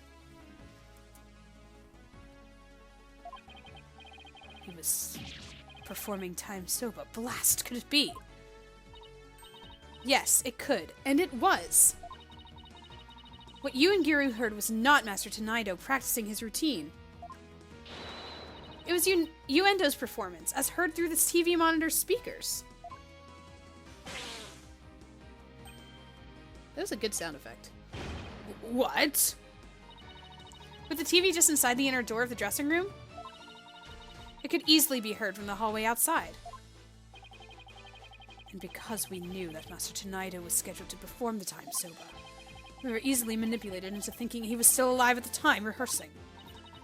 Yes, your knowledge of the day's program is why the two of you could be fooled this way. Simon, did the voice you hear belong to Master Tonido? You heard belonged to that? With the doors in the way, I couldn't tell exactly what the voice belonged to. Because I heard Time Soba, I just assumed it was Master Tonido. I can't believe I was taken in by such a simple mind game. All of that is mere conjecture. Where is your proof defense? Uendo moved the TV back when he discovered the body. After all, he couldn't very well leave it by the door. Because then someone might figure out the trick he'd been playing. And there's one more thing about Uendo's actions that's suspicious. And that is... the fact that he flopped so badly on such an important occasion. What's so suspicious about that? pros slip up once in a while, you know? But I believe that this time it was intentional. Because Uendo knew it'd be strange to hear laughter coming from the dressing room. Oh. Oh, that's so weird. That's clever. Oh my. Yipes. It's all just a bit too perfect to be sheer coincidence. Plus, if the voice prosecutor Blackwell and Guru heard was due to Uendo's scheming, then the victim's time of death could have been earlier than 4 p.m. In other words, Uendo could have killed Master Tenaido himself. You've got you by the stones now, Uendo, so you'd better confess everything.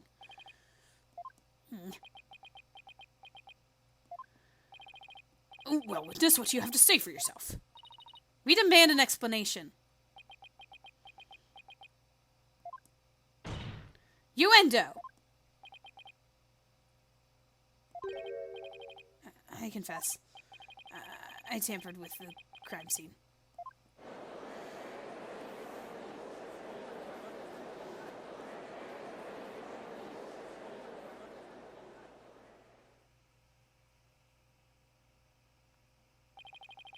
Is it the defense's claim that Uendo Tenaido is the true murderer in this case? If he tampered with the crime scene, then we have to at least consider him a suspect. Now wait just 1 minute. Yes, I admit to messing with the dressing room, but I didn't kill Shisho. Then why did you tamper with the crime scene? I refuse to answer that question. What? If you suspect this witness, then I have a question for you. What could it be this time? Uendo had absolutely no reason to murder Taifu Tuanaido. After all, why would Uendo kill the man who recognized his skills and promoted him? Oh, well, his motive was, I can't think of a single thing. It appears you are also not aware of one other fact. And that is? That the accused visited the dressing room before 4 p.m. as well. Is it not natural, then, to suppose that the accused killed the victim at that time? What? Nobody told me Mr. Wet had also gone there before 4 p.m. We were only discussing the time frame after 4 p.m., so I didn't think to mention it. But now that you have made the time period before 4 p.m. relevant... Uh-oh. I don't like where this is going. So you really do not know what your client was doing during that time frame, do you? Sigh. Well, it was all very sudden, and, why did you wait until the very last second to contact me, Simon? Don't you give me that look. And just so you know, Bucky never told me he had visited his master before 4 p.m. either. This sort of thing is exactly why that prosecutor keeps calling us unprepared. The defense will stop squabbling this instant. Sorry, Your Honor. Prosecutor Submighty, please continue. Thank you, Your Honor. Defense, you know of the soba-making implements in the dressing room, correct? Is he talking about the equipment for making soba noodles? Oh, did he give them to them? Give it? Wow. Did my client give it to the victim? You speak of the large bowl that is used to mix buckwheat flour and water, the long rolling pin, and the special knife that is used to cut the dough into noodles. Oh, that's what all that was, okay. Precisely. These tools all came from the accused soba shop. You mean they didn't belong to Master Tenaido?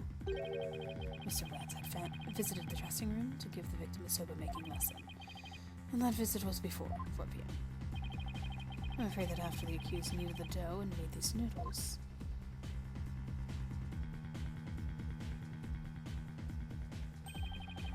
he committed the act of murder. Wait, what about whenever he entered and then stormed out? Because we're told that he did, but if he did that, that would have been while the victim was dead. Like, why didn't he see... I'm very confused. Is it a... I feel like it might be a plot hole. We'll see if it gets fixed. But wait, that doesn't add up. If Mr. Wet killed the victim before 4 p.m., why would he return to that room at a later time? Oh, okay, no, they are talking to it. They're talking about it.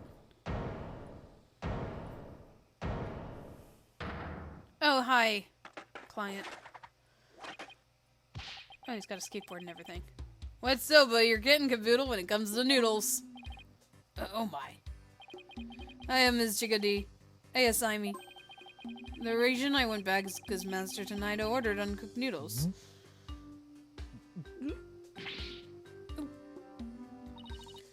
Mr. Wet.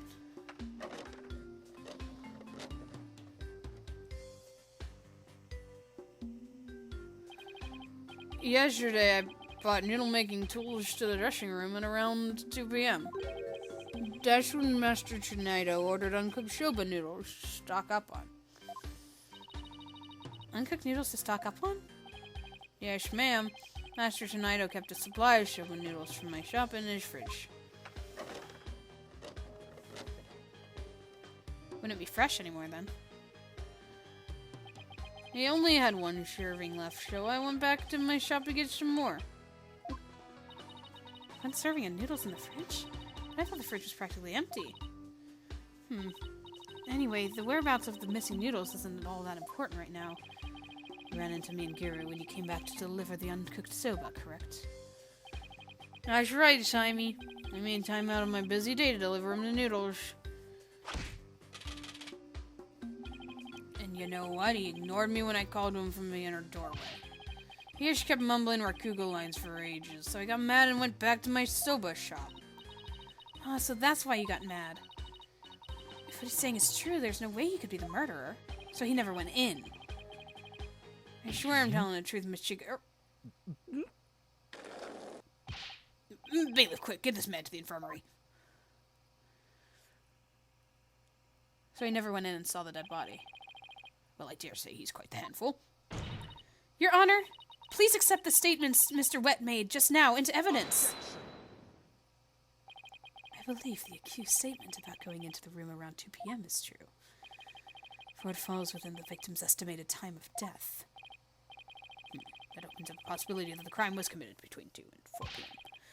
That's some critical information. Yes, Your Honor. But other than that point, Mr. Wet's statements are dubious and without proof. Objection! You're dubious and without proof. But they are the words of the defendant himself! Simon, back me up here! He has a point. If I were the prosecutor, I wouldn't accept them either. While I understand the defense's feelings on the matter, this court is unable to accept anything other than the time the defendant made his visit. Now what do I do? I trust you have no further objections, defense. At last the time has come to send the soul of the victim onward toward the Twilight Realm. Silence! What are you yammering on about, Prosecutor Sadwick? We still have something we need to question Uendo about. We do? Like what? Well, don't just stand there. But we don't have any evidence left to present. Have you forgotten already? Isn't there still a hidden witness you have yet to question? A hidden witness? Oh, that's right. What? The dog? I don't know what... There's one more issue we haven't finished discussing yet. Oh, no, Owen. Owen, the hidden witness. Yes, Owen, the fourth personality. And what is this bit of unfinished business? We haven't finished discussing this issue related to Uendo. We still have to discuss the possibility of a fourth personality, then one named Owen. Are you suggesting that this fourth personality of Uendo's might be the true culprit? Jeez, not that again. I told you we don't know anything about this Owen. Look, Uendo, I know you don't have any motive to kill your master, but... this Owen may have one for all we know. This Owen may have one for all we know. Come clean now, Uendo. You've got another personality stashed away, haven't you? Please tell us everything you know about Owen. That's enough. The witness has already stated that he knows not of any Owen character. Bravo! You tell him, Mr. Prosecutor. Hee hee! Hey, Patches. If you claim you don't know Owen when you really do, it's tantamount to perjury. If you want to exercise your right to remain silent, however, well, that's a different story. Do not listen to the depraved prosecutor witness. You'll be tainted with his evil. Do you have any idea how dark and cold a prison cell is? I exercise my right to remain silent. What's this now? Changing horses in midstream, are you? Shut up, I will remain silent, that's it. Patches, you fool, you stay out of this.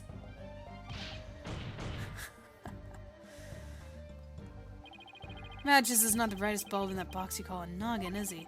The fact that he switched from I don't know any Owen to I will remain silent is proof that he does know about Owen. There it is again. Simon's formidable psychological manipulation tactic. I'm sure glad he's on my side today. Objection. You dirty, despicable, depraved prosecutor. You were leading the witness. Witness, there's no need for you to submit yourself to defense's question. Your Honor, Uendo is definitely hiding something. Please allow me to question this witness about the existence of Owen. I suppose only this witness can confirm or deny the existence of Owen for us. Very well, I will allow the defense to proceed. Kunka.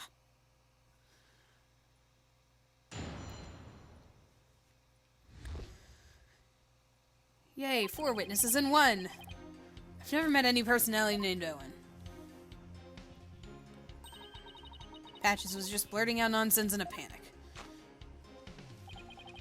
We're always aware, so we definitely notice if a personality like that showed up. How dare you treat me like a criminal based on mere conjecture?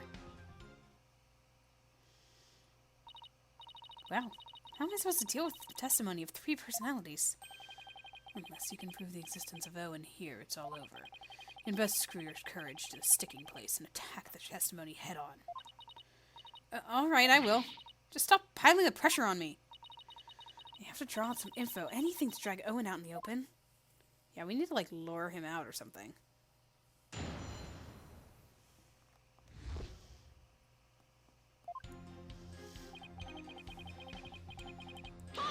I say again, this is a weird game. I feel it's very different from the previous ones. I don't know. Met, huh? Is that how you expect each other? Or sorry, experience each other? Like the people meeting off the street? Well, it's more like all 3 of us are always here. And the personality that's most suited to the moment is the one that comes out. So when you're out, Uendo, what are the other 2 doing? Well, we never know what our turn will come, right? So we stand by and listen. So that means all 3 of you share the same memories. I never really thought about it, but I guess that's right. I see. Thank you. Please continue.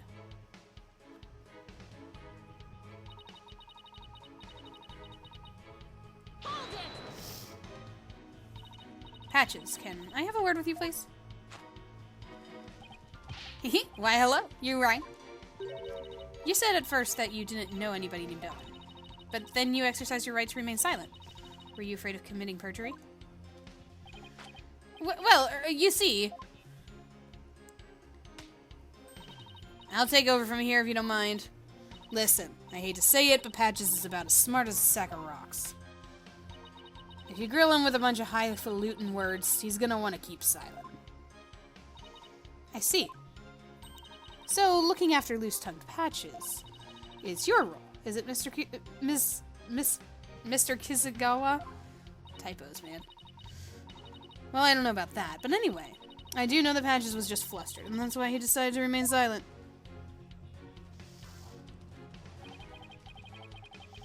We're always aware, so we definitely notice if a personality like that showed up, okay?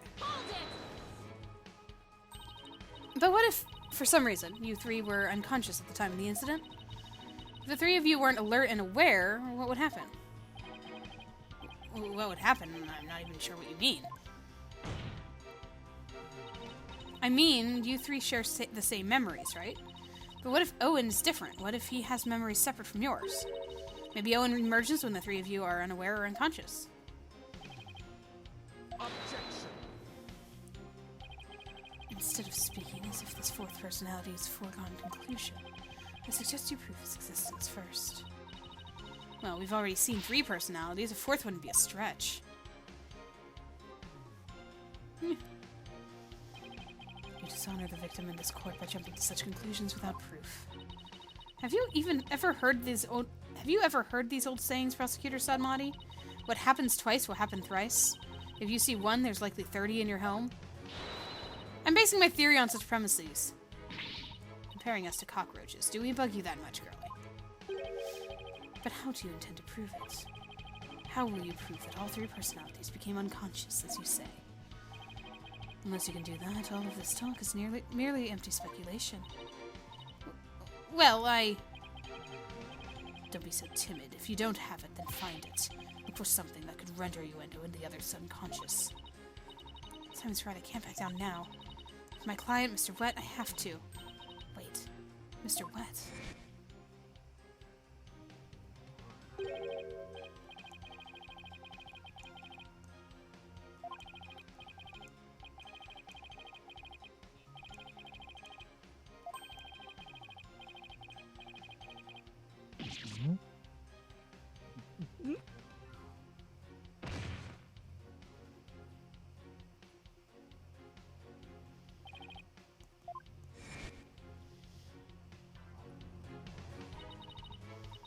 Mr. Wet falling unconscious. Wait a minute, I think I've got it. Miss Sykes, do you have proof to back up the theory? Do I?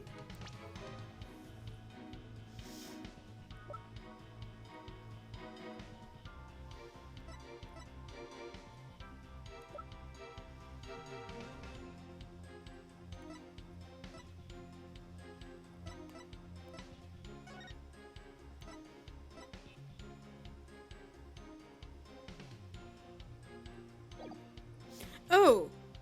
Wait, I do! Because there's a drink there. He was clear, like I said, there were 2 drinks. So there were 2 cups. Yes, Your Honor, I do. The proof is right here in this crime photo. It is? In that case, please point out to what supports your theory. This most likely is what caused Uendo to lose consciousness. This is probably what made Uendo lose consciousness. Ah, yes, the sake. Isn't just like Master Tenaido to pick a fine brand like Camel. Sake? Oh, you mean rice wine? Oh, please. Don't call it rice wine. That's so unsophisticated. It's not even wine. Silly girl. I must agree, you need to become more cultured, Athena. Tomato, tomato. It's made of rice, and people get drunk from drinking it, right? It's called sake. End of story. Fine, sake it is then. Ay, caramba. Everyone's so touchy about these things. I recall Master Tenaido would often have a drink or 2 before performing. He said it made him more eloquent. Drinking too much of the stuff can make one lose consciousness, though, of course.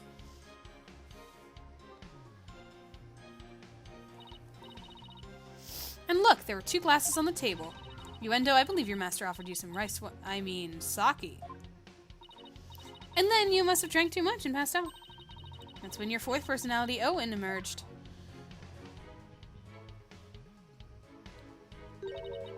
I drank sake. Oh, that's a good one. We have a real sweet tooth, you see, so yes, we did accept a sugary red bean bun. But since we really dislike sake, we said no thank you to that.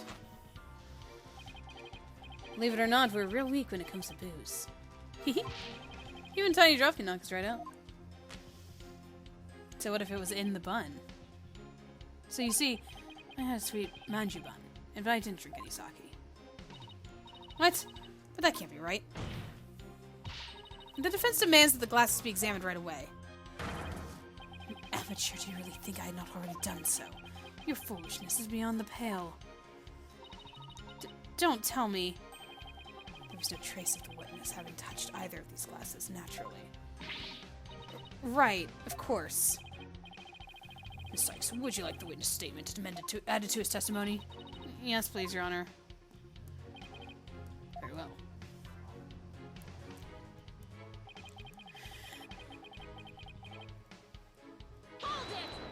I still think this is what knocked him out. So if you had even a tiny sip of sake, you'd conk right out, huh? That's why you didn't touch the glass that Master Tonido offered, correct? Yes, that's right. Then maybe you ate something that had sake in it as an ingredient? I don't recall doing anything like that. He doesn't recall doing it, but that doesn't necessarily mean he didn't. He just might not have known that he did. I'd better take another good look at the evidence. Oh boy, now we're in trouble. Kind of answers exactly what said monk keeps insulting you. Now use your head. Countless ways to go to yeah, okay. Yes, eating it. I guess I'm supposed to give the evidence about it.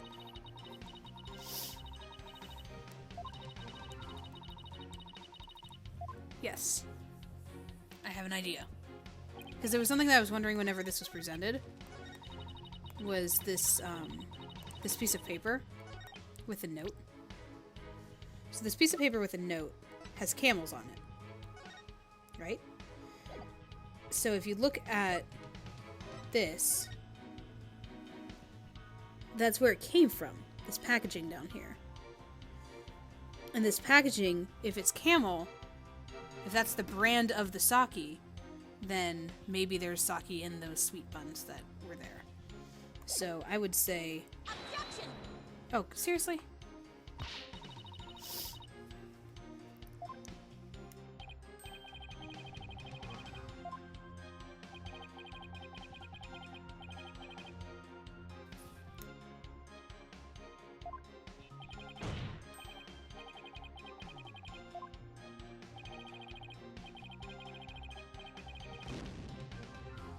Sorry for submitting you to that, Blackwell. I thought that I had it there.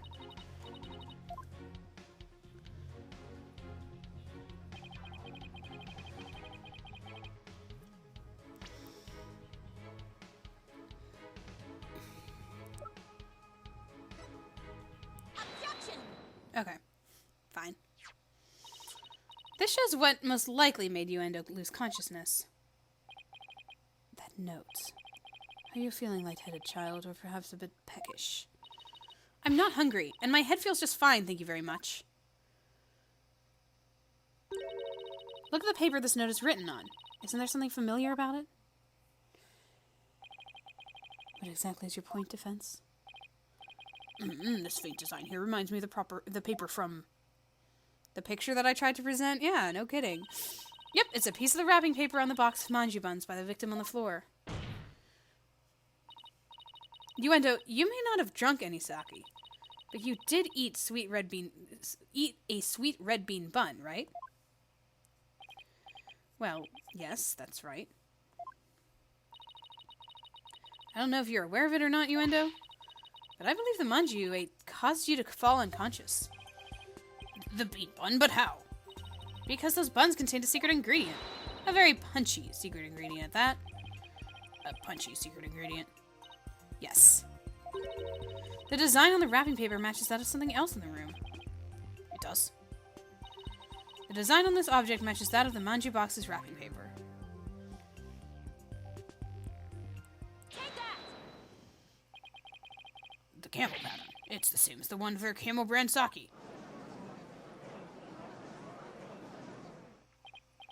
So, just as Yuendo said, he didn't drink any sake per se, but he did eat some. Impossible. Yuendo had a camel brand red bean bun, which boasts a nice shot of sake as one of its ingredients. So the defense is claiming that Yuendo passed out after consuming the camel sweet bun, which allowed the fourth personality named Owen to emerge. Is that correct? Yes, Your Honor. Yes, Your Honor. That's exactly what I'm claiming. But there's one thing that bothers me. Wouldn't the alcoholic content of the buns evaporate as they are steamed? In order to give them a stronger flavor, some manju are specially made to retain as much of their alcoholic content as possible. What kind of lightweight do you think I am? You're the one who said you can only have a drop. Even I wouldn't pass out from eating a simple manju. And how about we test that theory? What do you say, Your Honor? Seeing is believing, as they say. Very well. I will allow test. Thanks, Your Honor. Simon, go buy some go buy us some camel manju on the double. And don't forget to get me one too, okay? Why must I? And while you're at it, Prosecutor Blackwell, you'll get one from me as well. Should you really be eating this on the job? I'm not the courthouse staple boy, you know. But just this once, I'll acquiesce. Taka, I'm counting on you. What's he gonna do, steal it? And all of you had better pay me back. No promises. Oh, but I thought it would be your treat, Prosecutor Blackwell. What a shame. Now then, let us adjourn until the Manju arrive by Carrier Hawk. Court will reconvene as soon as Taka returns.